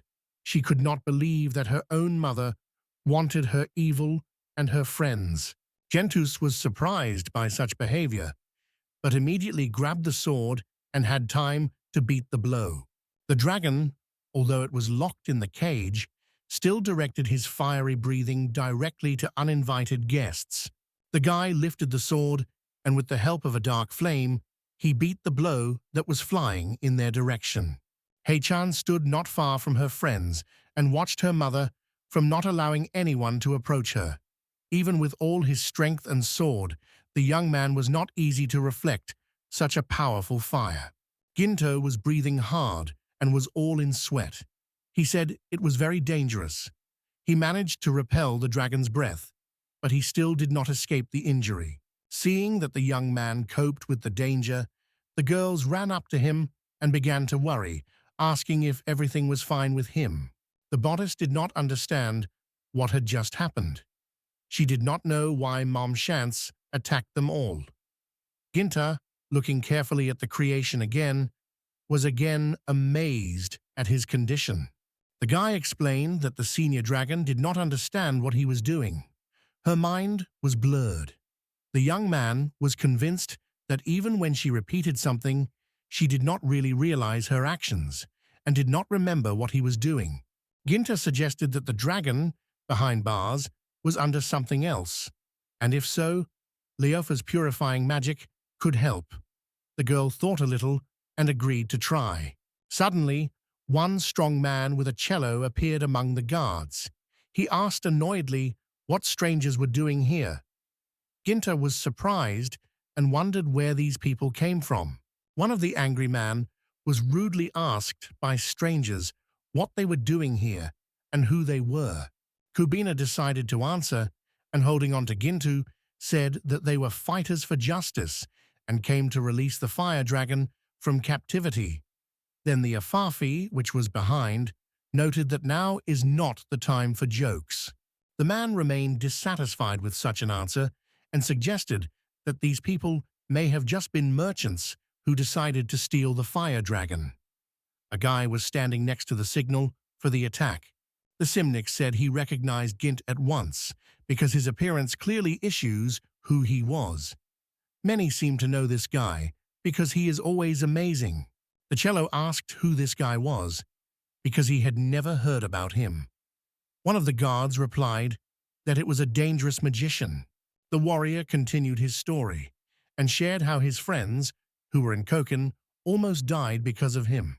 The rest of the guys who came with that man began to worry.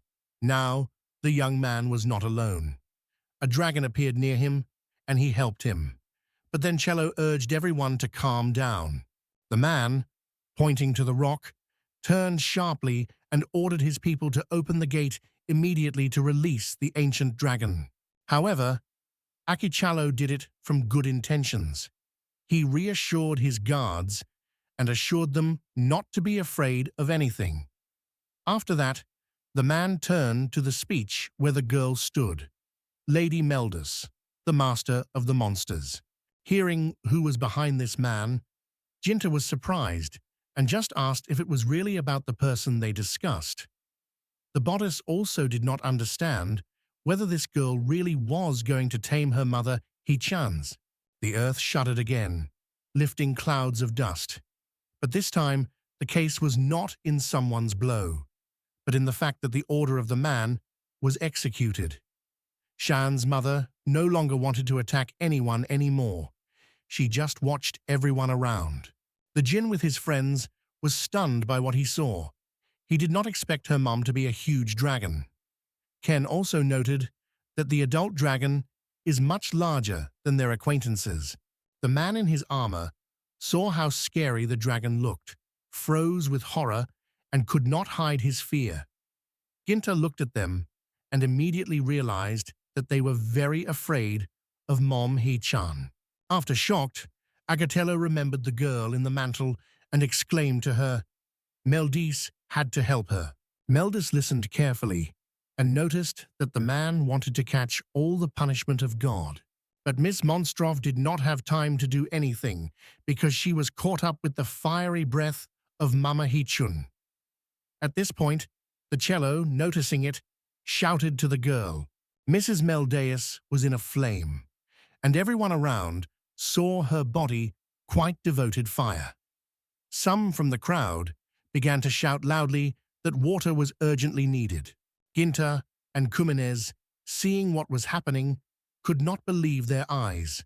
They froze in silence, thinking how the girl was able to defeat the boy so easily, and hearing the stones falling nearby, looked around and looked in the direction. In a few moments, Maldus fell right to where the guy looked and faded. Lady monsters lay still, and absolute silence prevailed around. No one could predict what would happen next. Ginta could not stand and decided to find out if everything was fine with Mrs. Meldeus. Maybe she needed help. The girl stayed where she fell. She was silent and did not answer anything, only looked at the young man. Ginta could not understand what her look means, so he stopped again. And the Hitchan, who was behind, looked frightened because of a strange atmosphere. Within a few seconds, the girl in a robe suddenly jumped and hurriedly began to move away from a guy who was surprised to watch her. When he came to his senses, Ginta asked himself why Melda escaped so suddenly. The cellist did not believe that Lady Mel just left him and escaped, because he was counting on her help to curb the dragon. Realizing that now no one will come to the aid of the man and his guards, the guys with the cello also decided to escape. The group quickly moved away, shouting the girl to stop and wait for them, but the monster's lord has long gone out of sight. Kugina, watching the escape of men, asked what was happening here. Ginta Chuko. Soon it became clear that the peace of the older dragon was short-lived. The mother attacked them again, saying the spell, and it became obvious that she was hostile. Ginta decided to find out in the bodice how far her purification force could act, because he very much wanted to return the Hitchan's mother to his usual condition.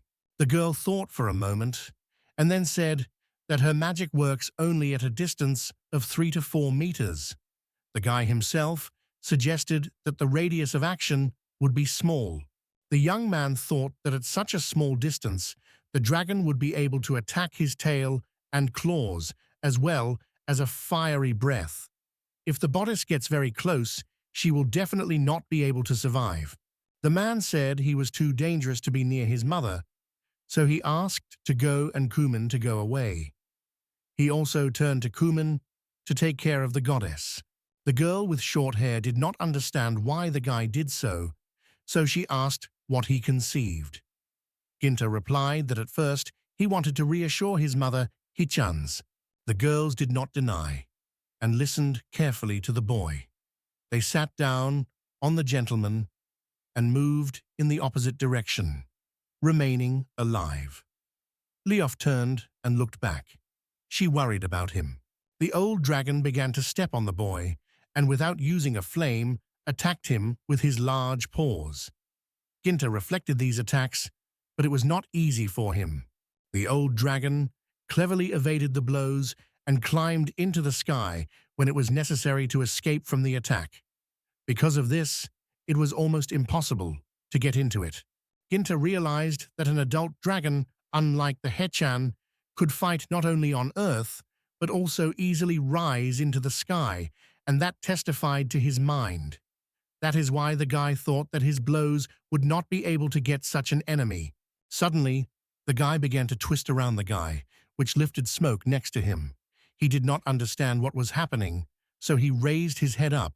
When he saw that his mother had taken a fighting rack, he could not believe that she was really going to attack him from above. But even more, the guy was concerned about it. He was worried that the blow would be so strong that he would affect his girlfriend. At first, Jint did not realize that he thought the senior dragon. He thought he was targeting the boy, but in fact the dragon wanted to attack girls who tried to escape. The young man realized that he would not have time to protect his friends and got lost. He only exclaimed the name of their dragon girlfriend, relying on her. The flame pillar was approaching, and it seemed that the girls would not have time to escape and would inevitably face it. But suddenly, what no one had hoped for, he, wrapped in a chain, unfolded his wings and was able to rise into the air, avoiding the impact. Kuhizina and Lidaf almost fell, clutching into the back of a friend. Ginta could not hide his surprise and admiration. He seemed to be completely forgotten about the battle, just looking at his girlfriend. The young man did not look from his comrades and watched their flights with surprise because the vat never flew before. Ginta could not understand when a vat learned to fly. He looked at the scoreboard with its characteristics. There was a new flight skill. The dragon circled in the sky, flying away from the dangerous place. The young man thought that during the trip, she apparently increased her strength, defeating the goblins and other monsters. When the dragon saw that it was quite safe here, she stopped and carefully lowered her friends to the ground. The bodice praised the 11th Chan, emphasizing that she coped perfectly and now got a new ability. The Kudena noted that they are far from the battlefield, so she will be waiting for Leofa, and Hitchan should fly and help Gintan. The dragon did not deny, because she wanted to help the boy and save her mother. So she left the girls and flew back. The guy, seeing his girlfriend rushes to him, was very happy. Ginta turned to Gekand and said that his own strength was not enough to defeat the ancient dragon. Therefore, he asked her for help. Now that they acted together, the young man was convinced that he would be able to save his mother, Hitchans. His girl was inspired and did not doubt their success. Ginta, driving a dragon, flew to an adult snake rapidly. Hyo-chan, without spending time, erupted the flames and sent him forward. The senior dragon saw a fiery jet rush to him, but did not flee or evade. He just covered his wing, taking a blow on himself. Unexpectedly, Mum not only affected the attack, but also forced the flames to disappear directly in the air. The little dragon was impressed, because he had not suspected that his mother was so skilled in the battle. Ginta could also barely believe that their attack was just dissolving. Without a single second, the adult dragon again rushed to his enemies, releasing fiery breathing. Some of the heroes instantly evaded this blow, although inside, he felt that it would be extremely difficult to resist such a strong opponent.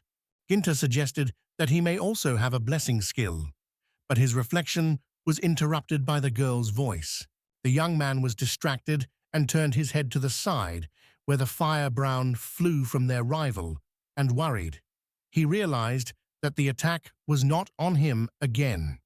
The fireball was rushing directly to the girl standing on the ledge. There was nowhere to run, so Quinn ordered Lydie to stand up faster. However, the goddess did not understand why it was needed. Quinas also noticed that the distance was not enough to dodge the impact, so it was only necessary to take it.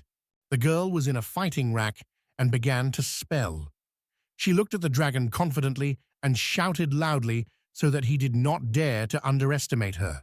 Kupina decided to create a wall of the wind, forming around her and the goddess of the air sphere to protect against impact. The girl, stopping the attack, immediately rushed to extinguish the burning parts of her clothes and realized how difficult Gintu to fight such enemies because it was very difficult to defend. The guy who watched the girls from the height asked if everything was fine with his friends. Kwana replied that everything was fine with them. The girl also added that the boy should not worry about them. It is better let him concentrate on helping her to change. The young man began to attack even more decisively, and there were explosions everywhere. The battle broke out in a joke, but neither side was going to retreat. Subsequently, the young man realized that the black flame was too weak because the dragon's fire was not easy to overcome. It did not cause him much harm. Ginta thought about how to get closer to strike a sword. It was worth changing the tactics, because without that, The battle could last indefinitely. The guy looked at the Hitchans and asked if he could come closer to her mother so that he could strike a sword. Ginta had no doubt about his girlfriend, but still asked if he could rely on her because it was very dangerous. However, Chan was not going to give up. Kushenik watched on the side.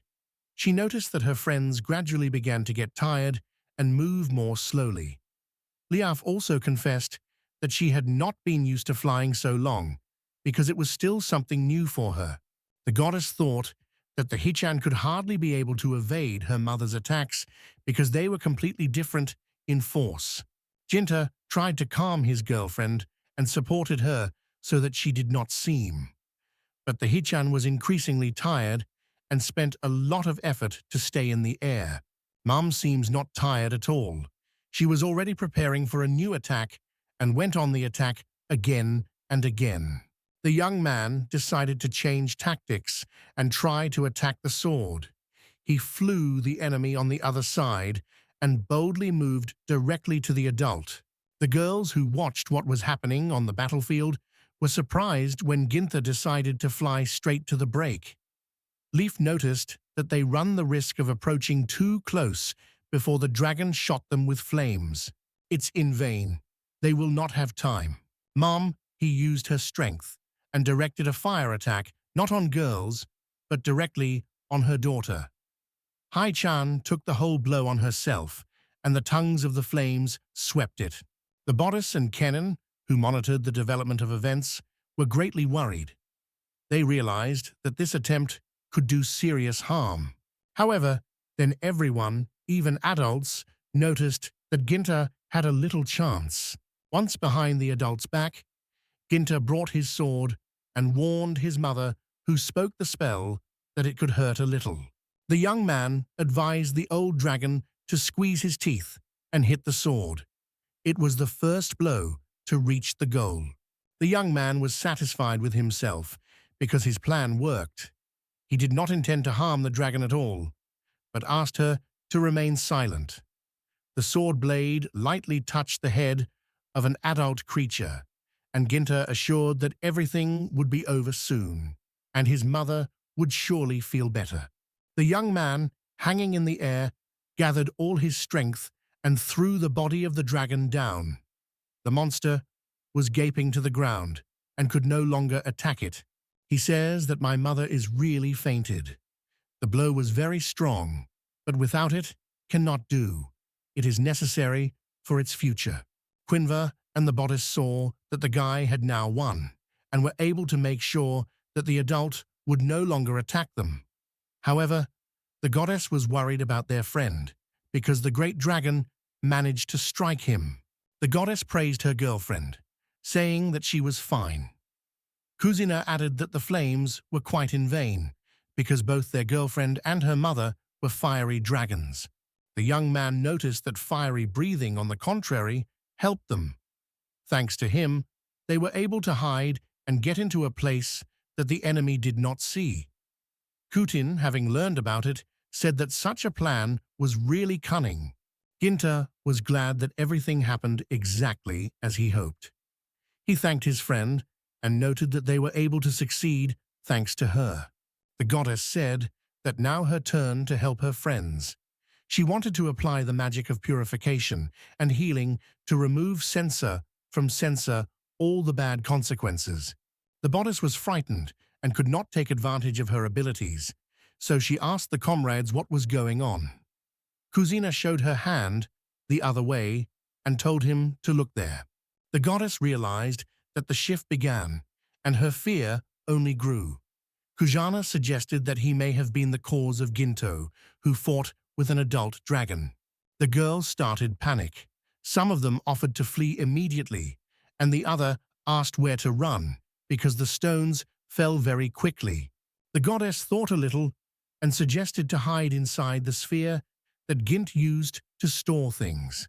However, the guy did not agree to such an idea. The young man said that if they do so, no one who could pull them out will be left outside, and they would be trapped inside. Leota was desperate. and did not know what could still be offered to avoid collision. The goddess was worried because she could not help her comrades. But Jint tried to reassure everyone and persuaded not to be afraid.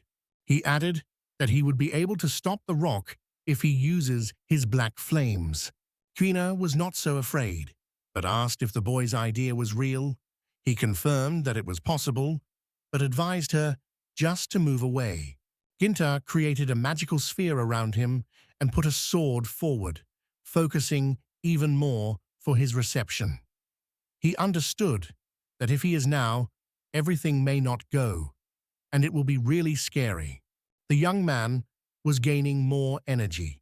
He did not doubt himself and believed firmly that he would withstand any spontaneous catastrophe. After all, not only his life, but also the fate of many people who rely on him. However, when the guy tried to focus only on the disaster, he suddenly heard someone's voice. He was not sure whether he was just heard, or in fact, someone tried to say something. Suddenly, a voice appeared, who told the young man to become the one who managed the decision. Gentile did not want to hear anything and ordered the voice to be silent because he did not know who he owned. Because Ginta has collected a lot of energy, his magic has become extremely powerful. When he set his foot on the ground, she crashed. The young man was preparing for a blow and waving his previous words. He wanted to be aside faster. Ginta began the offensive and led all his people directly to the shift. The black flames were faced with a true element. The young man saw how a shockwave began to emerge because of his collision with nature. However, the explosion was so powerful that the black flames destroyed the mountain, and stones and trees fell from there. The black flames did not stop on one mountain of ruins. It went through a few hills and crushed stones that stood on. Gintas remained in place and quietly watched the consequences of his blow, which was moving and moving away. When the fragments of rocks and pieces of trees flew past people, Leof wanted to ask the guy why he did such a devastating thing, but there was no time for it. Jint interrupted Kuawa and immediately assured that he only wanted to stop the shift, not to destroy the mountains and everything around. Quena laughed at this scene and replied that the terrain now looks a little different.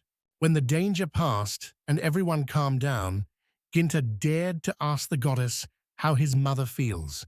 Leophis explained that her forces were not enough for the adult to recover completely. She is almost exhausted, and others needed help because the great dragon was very strong and had a lot of health. However, the goddess added that she managed to save Hitchan's mother from the negative consequences, so the dragon will soon return to her senses. Everyone was happy about this news, and Quinn said that now they have nothing to worry about. Suddenly, the conversation interrupted the low growl, and the bodice with Ginta looked around to see what happened to the dragon. It turned out that the great dragon had already woke up. She rose and just looked around, people around, without showing any emotions or reactions. But here, her gaze stopped on a little dragon that went with people, and she opened her eyes in surprise. In a moment, Ginta and the bodice smiled satisfied because there were no enemy voices around. The great dragon licked his daughter, showing that he recognized her. The Gottas, seeing this, noted that now everything is fine. Ginta also said that the adult finally accepted his child. Looking at what happy dragons together, the goddess asked whether it was possible to leave them alone. The guy agreed with her and added that they came to reunite the family. The bodice was very upset and did not restrain his tears. Ginta tried to cheer her up and asked not to cry, but their farewell suddenly interrupted. A small dragon roar suddenly. The company was no longer greeted by dragons. There was a woman with her daughter opposite them. She told that the baby had already told her about the events that took place. Ginta and his comrades were surprised how this random mum was able to find out. The woman bowed low and sincerely thanked her rescuers for his help. She was also grateful for taking care of her baby all this time. Mom Hitchan apologized for her recent behavior. Ginta was very embarrassed, noticing how attractive the woman looks, and thought that she should not bow to him. The bodice only noted that the young man would behave inappropriately. Mom did not understand that the boy tried to explain to her, so she asked again. Then Ginta finally replied that there was nothing to worry about the woman. They just help a friend. The mother admired how the guy boldly fought next to the dragon of the fire. His strength was greater than that of anyone else.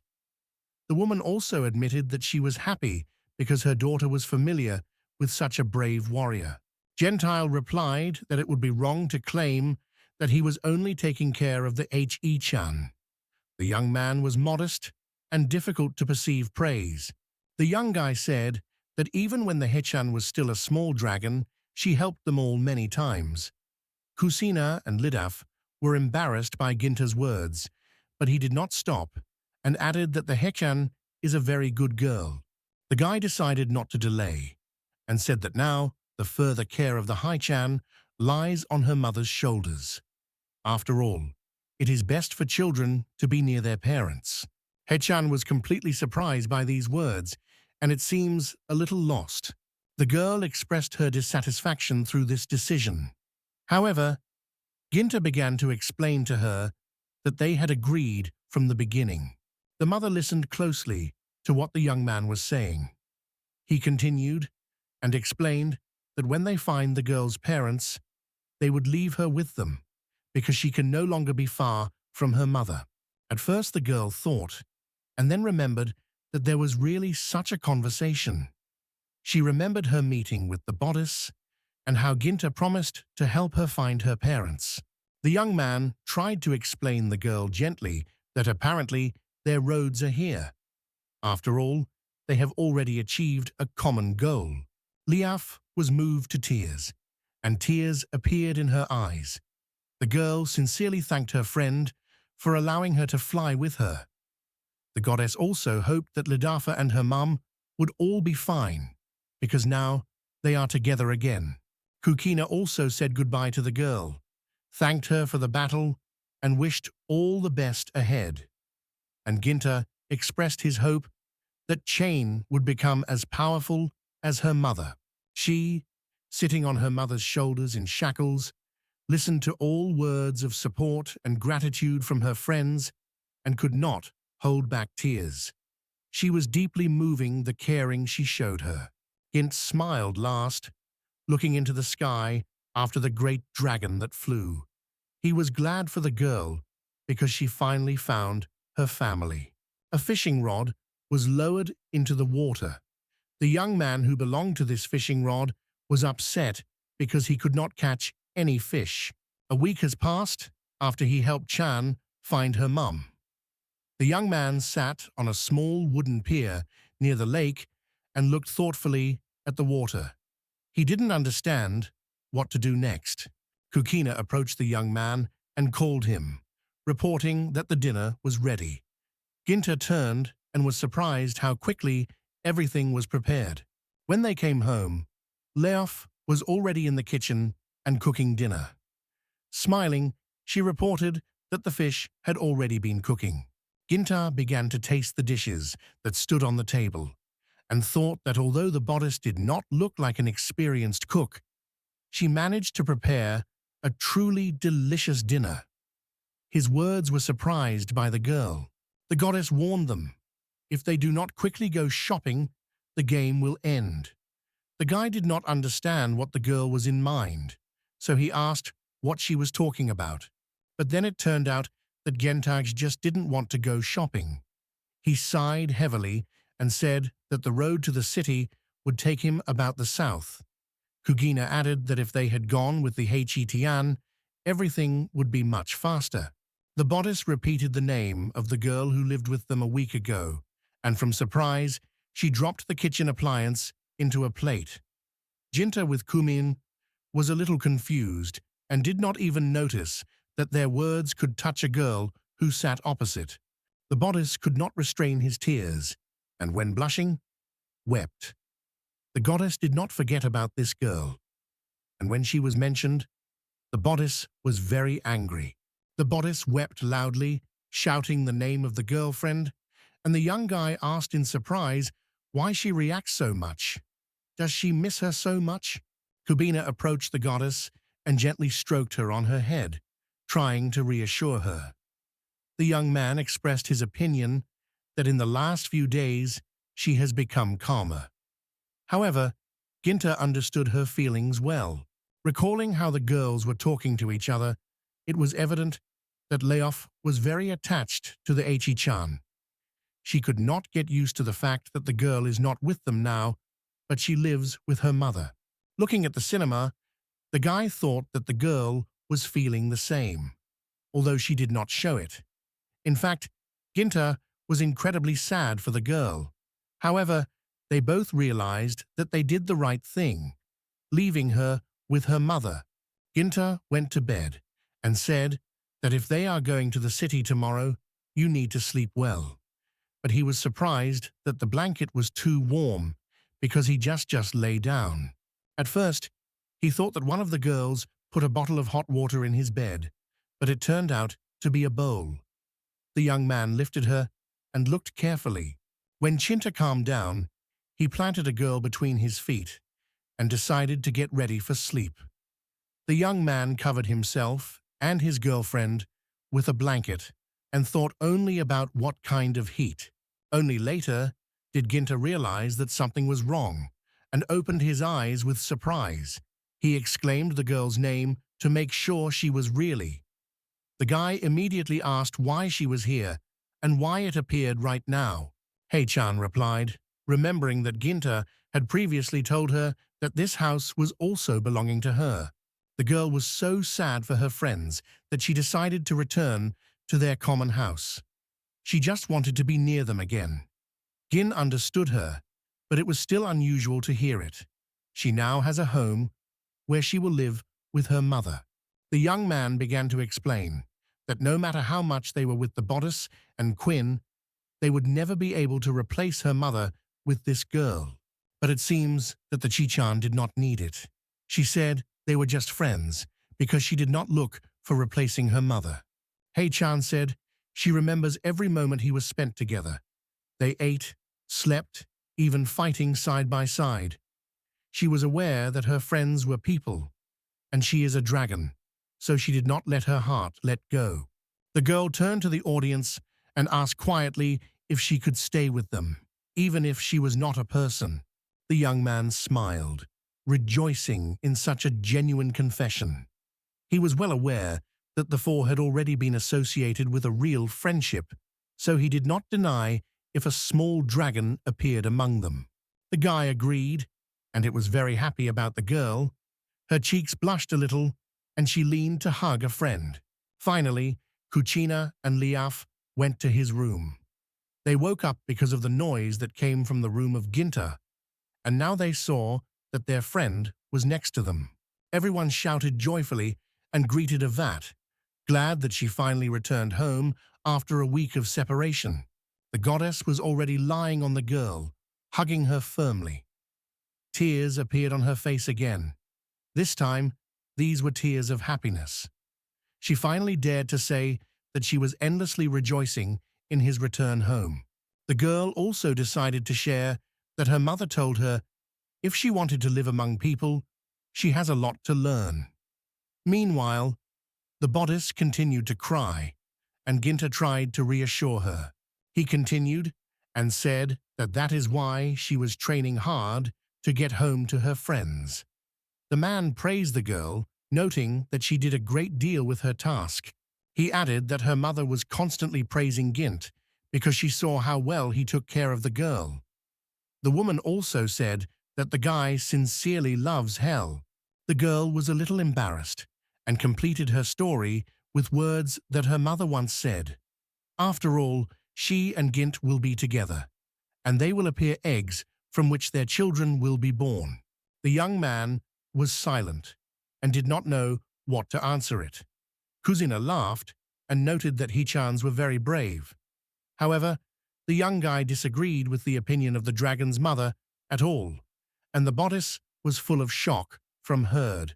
After a while, a group of 4 people gathered, and they went on a new trip. Everyone looked in one direction, so Ginta decided to ask if they were really standing at the entrance to the dungeon.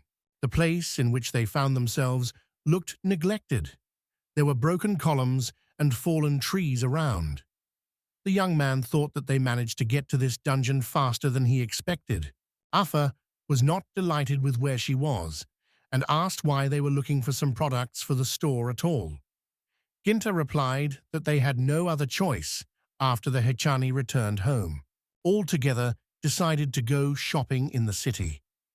When they got to one of the buildings, they were approached by an employee of the gambling shop, in which they often bought the right things.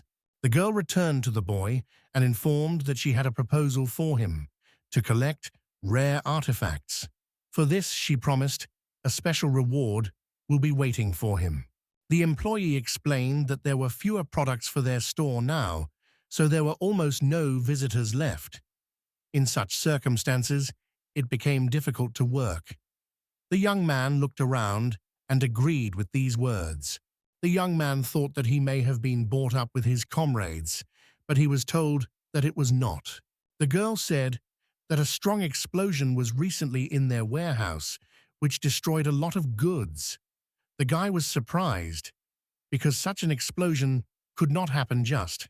The young man dared to ask how it happened that such a tragic misery happened near the warehouse. The girl replied that only what she heard from witnesses could tell.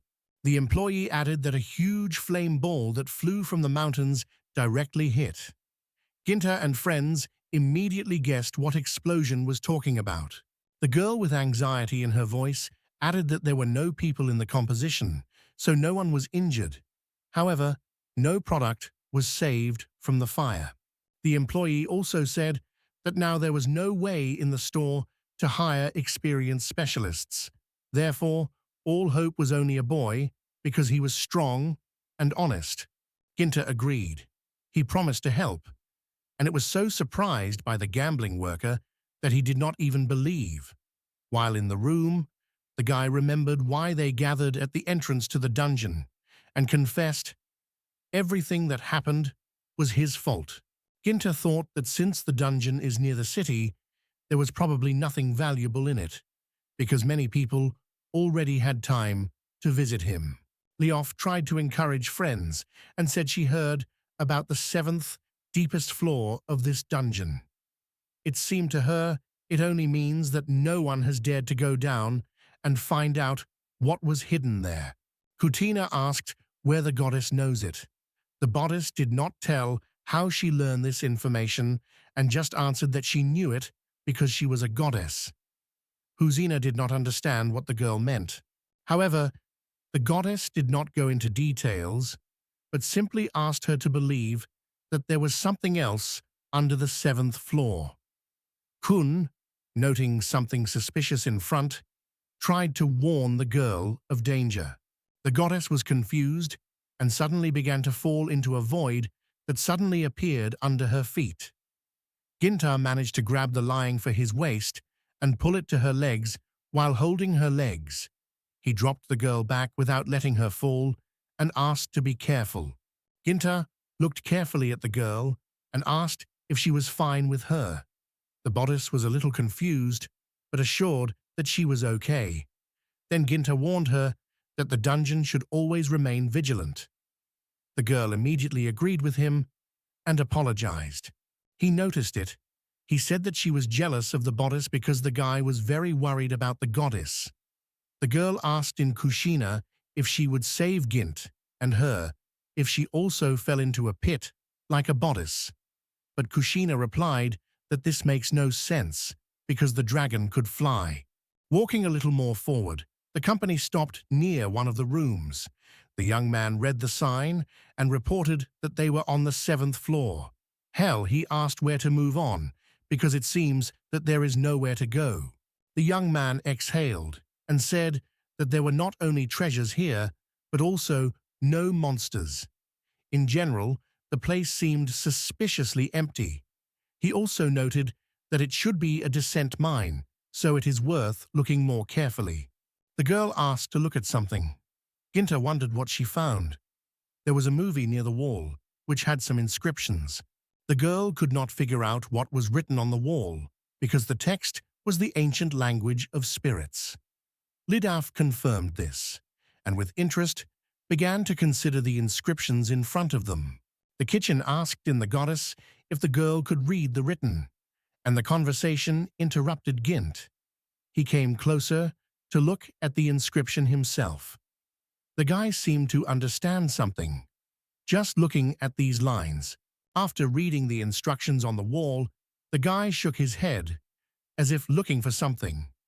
The cousin wondered what was looking for Gint, but he was silent. Finally, finding what was needed, the young man pressed on one of the tiles. For a while, the wall to the right of the inscription suddenly moved. The girls were stunned. They could not believe their eyes. The bodice asked how the young man guessed what to do to find a hidden passage. The young man only said that it was quite easy. Genta said he learned about the wall inscription. Hearing this, Kusina immediately wondered how he could read these characters at all. The goddess, who still did not understand what had happened either, and asked the boy where he knew this language. Genta was confused because he did not know how to explain his act. He was able to read the inscriptions on the wall only because everything was written in Japanese hieroglyphics. The inscription said that the god lives underground. Those who can read this text should click on the stone stove below. The wall also had a wish for someone who dares to do it. The young man became a leader for the whole team and showed them the right way. As they walked forward, he explained continuously where to return or when to move straight. When they rose to the new floor, it turned out that it was the 10th floor. There were many chests here because no one could get so far away. This meant that they would have to execute the assignment from the gambling establishment. However, the guy felt that someone was still in the room when they played. Hearing this, others agreed that it really was. Kuchina suggested that the guards may be the same here that the young man was reading when they were above. Ginta decided that the 10th floor should be the place where the main boss is, but the goddess doubted this. The bodice was convinced of her words and emphasized that in the dungeon, for beginners, could hardly be a boss, especially since it is so close to the city. The girl also said that if she suddenly appears, she would easily overcome it with her new skills. The young man looked at the scoreboard and realized the characteristics of the girl, and realized, in addition to the skills of cleaning and treatment, she also had other abilities that helped it. The goddess confessed that she once loved boxing, so she still has some skills in battle. Ginta wondered why she needed such a sport, because it looked unusual for the girl.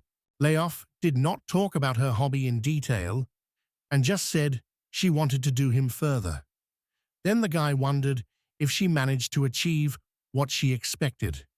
The girl was discouraged and confessed that he was not. Due to the ambiguity of the said phrase, the girl standing behind laughed quietly, and it was very embarrassed by the bodice. She decided that the young man was laughing at her, and she began to clap his fists. The guy did not suffer. On the contrary, he was even fun. But he asked her to stop. When they stopped joking, Liaf asked everyone to quickly collect treasures and return home until the guard they talked about did not notice and attacked them. However, the queen shouted that too late, and he saw something behind the new moon. He asked him to turn faster. The young man did not understand what his friends wanted from, but still turned his head in the opposite direction. Right in front of him and the goddess stood a giant stone monster. It has already swung, preparing to attack. The rude voice of a huge creature declared loudly that it should destroy anyone who dared to penetrate the 10th floor. The monster almost did not speak, and immediately decided to hit the place where Ginta and Lyduf stood. The floor immediately cracked, and the stones flew all the way. Kukina and Hitchan, who were on the other hand, noticed how the stone monster swung his hand and struck. However, because of the extraordinary power of his own blow, the stone monster did not even notice that something went wrong. Although the monster remained silent, but his hand, which he had just tried to strike, crumbled. It happened thanks to the skill of a guy who used his sword. Ginta was not scared at all, unlike a girl who fell to the ground with fear. The guy decided to make a joke and told the goddess to deal with the monster, using her new abilities. The goddess warned the young man to be careful. The girl noticed that most likely it is one of the spiritual techniques of bygone eras, the monster which only lost his hand a few minutes ago. This meant that he was an immortal giant ghoul. But Ginta was not frightened at all, or nervous. On the contrary, he became even more interesting to fight, because the enemy was able to recover. The young man firmly believed in his victory, even over such a strong enemy. Chan also did not stay away. He turned into a dragon to support the guy in a heavy battle. Quina came closer to the bodice and asked if she was fine with her. The bodice replied that yes, although she was not sure of it. In a few minutes, near the girls, the Hitchan fell. The girl hit so much that she almost burst into tears. The bodice immediately ran to the girl and began to treat her with her staff. Kusina realized that their enemy was much stronger than they thought. She also noted that there are too many people in such a tight room. At this point, Hitchan struck the ceiling of the dungeon. Kusina looked at the duel and immediately noticed that Jint was stronger than a stone monster. But Leota added that thanks to the monster's ability to recover, this force did not give Ginti benefits. Kusina realized that the battle could take a long time. Gent did not yet change his tactics, but only noted that his opponent was very stubborn. Therefore, he swung and struck hard. Seeing how the young man was fighting, the bodice wondered if he had a plan. But Jint did not pay attention to it. He just competed persistently, once after striking his sword. The young man decided to see what would happen if he does not give a stone monster to recover and does not stop striking him. He immediately guessed what the young man wanted, not to give a monster to recovery. Kusalina also supported this approach, though the goddess had doubts about his success. Ginta did not listen to anyone at all and stated that he was indifferent which way was better. He will just fight the monster, as much as he needs, until he finally stops. The guy attacked the enemy every time, without even a chance to answer him. Gint advised him to stop, because if he does not, he would just turn into a pile of stones. But the stone monster was not going to retreat and repeatedly repeated the same word again and again. The stone glittered, but the young man immediately realized that it was clearly not crystal. However, the characteristic panel that appeared in front of him showed that this stone is very rare and has charming properties. Looking at the monster, the young man noticed that he stopped and no longer moved.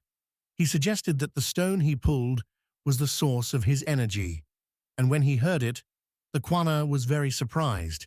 The girl could not understand how the technology of spiritual skills could appear here, and also so developed that she allows her to speak and move.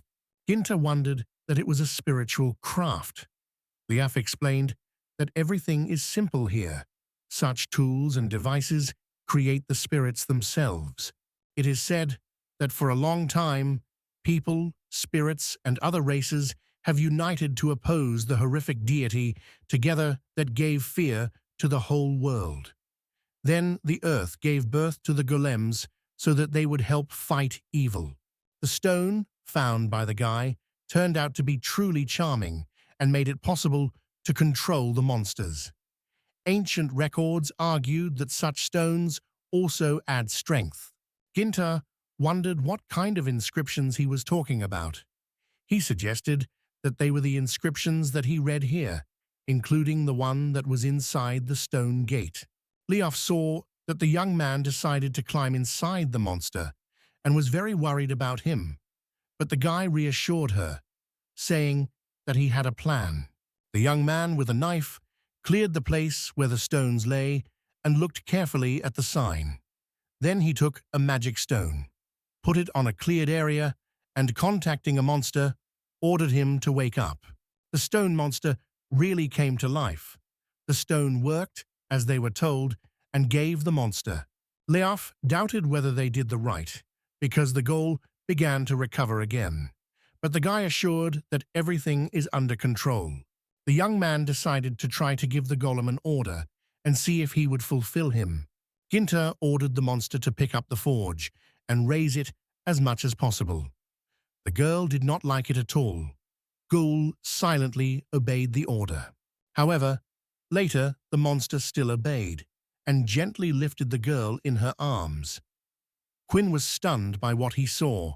Realizing what was happening, she screamed loudly because such a great creature could harm her. The goddess turned to the young man and asked why the monster began to obey him. After that, the guy explained that he rewrote the text on the stove that was inside him. Ginta wrote that Golem now has to obey all his orders. After all the tricky plans, the team finally remembered why they came to the dungeon. Ginta managed everyone, and together with the new ward, they managed to gather all the treasures from the mysterious chests. Ginta decided to use his assistant and politely asked him to lift the heavy cover of the box together. At the same time, the goddess turned to the boy, asking to stop using the ancient weapons that legends are going. The monster lifted the chest lid, and Ginta was very surprised to see inside. The guy realized that before him, the hammer of the highest rank. Leof was also impressed. Hitchan could not understand why everyone was so fond of this weapon, so he asked if she was really so good. Ginta replied that no one would even want to give such a rare thing. The weapon was called the Mjollnir. Koken heard a little about her and told that she was created with the help of special spiritual art, especially for the destruction of the evil deity she mentioned. She also remembered the ancient legend associated with this weapon. The monster guns guarded what was inside, but as soon as the girl grabbed the arms, the weapon slipped out of her hands and fell back into the chest. Kusina suddenly screamed from fright, and it surprised her friends. The girl said that she had just taken the hammer, as he slipped out of her hands. It turned out that the handle was all in some slippery substance, which now dropped to the floor directly from the palm of the cumin. She clearly did not expect one, and blushed. Jint, saying it, asked what it could be. The girl suggested that it may be a trap, so that the hammer could not steal. Luff suddenly cried out when Kugina decided to wipe her hand. He noticed that there were some inscriptions again, and showed them to the young man. Gentile looked carefully and realized that the text was written in the same language as last time. The guy read that the weapon would receive the one who will win the golem. It was also written that the Mjollnir has a lot of power, and it is not easy to raise it. The inscription was still said that if an unworthy person touches him, from the end of the hammer, white, similar to gel, liquid. Ginta thought it was rather wrong. The record also stated that the Great Spirit hopes that this tool would fall into the hands of a selfless person. But Liaf believed that the spirit itself was unlikely to be as selfless that the hammer owner wanted to see him. The young man decided that such a rare weapon must be with him. He ordered the golem to raise the hammer and put it in the black sphere. which he had already opened. The monster obeyed the order, and although he did not like it at all, he took the hammer for the other part, so as not to contaminate his hands. After that, the company took all the treasures and returned to the city to send them to the gambling establishment, as promised.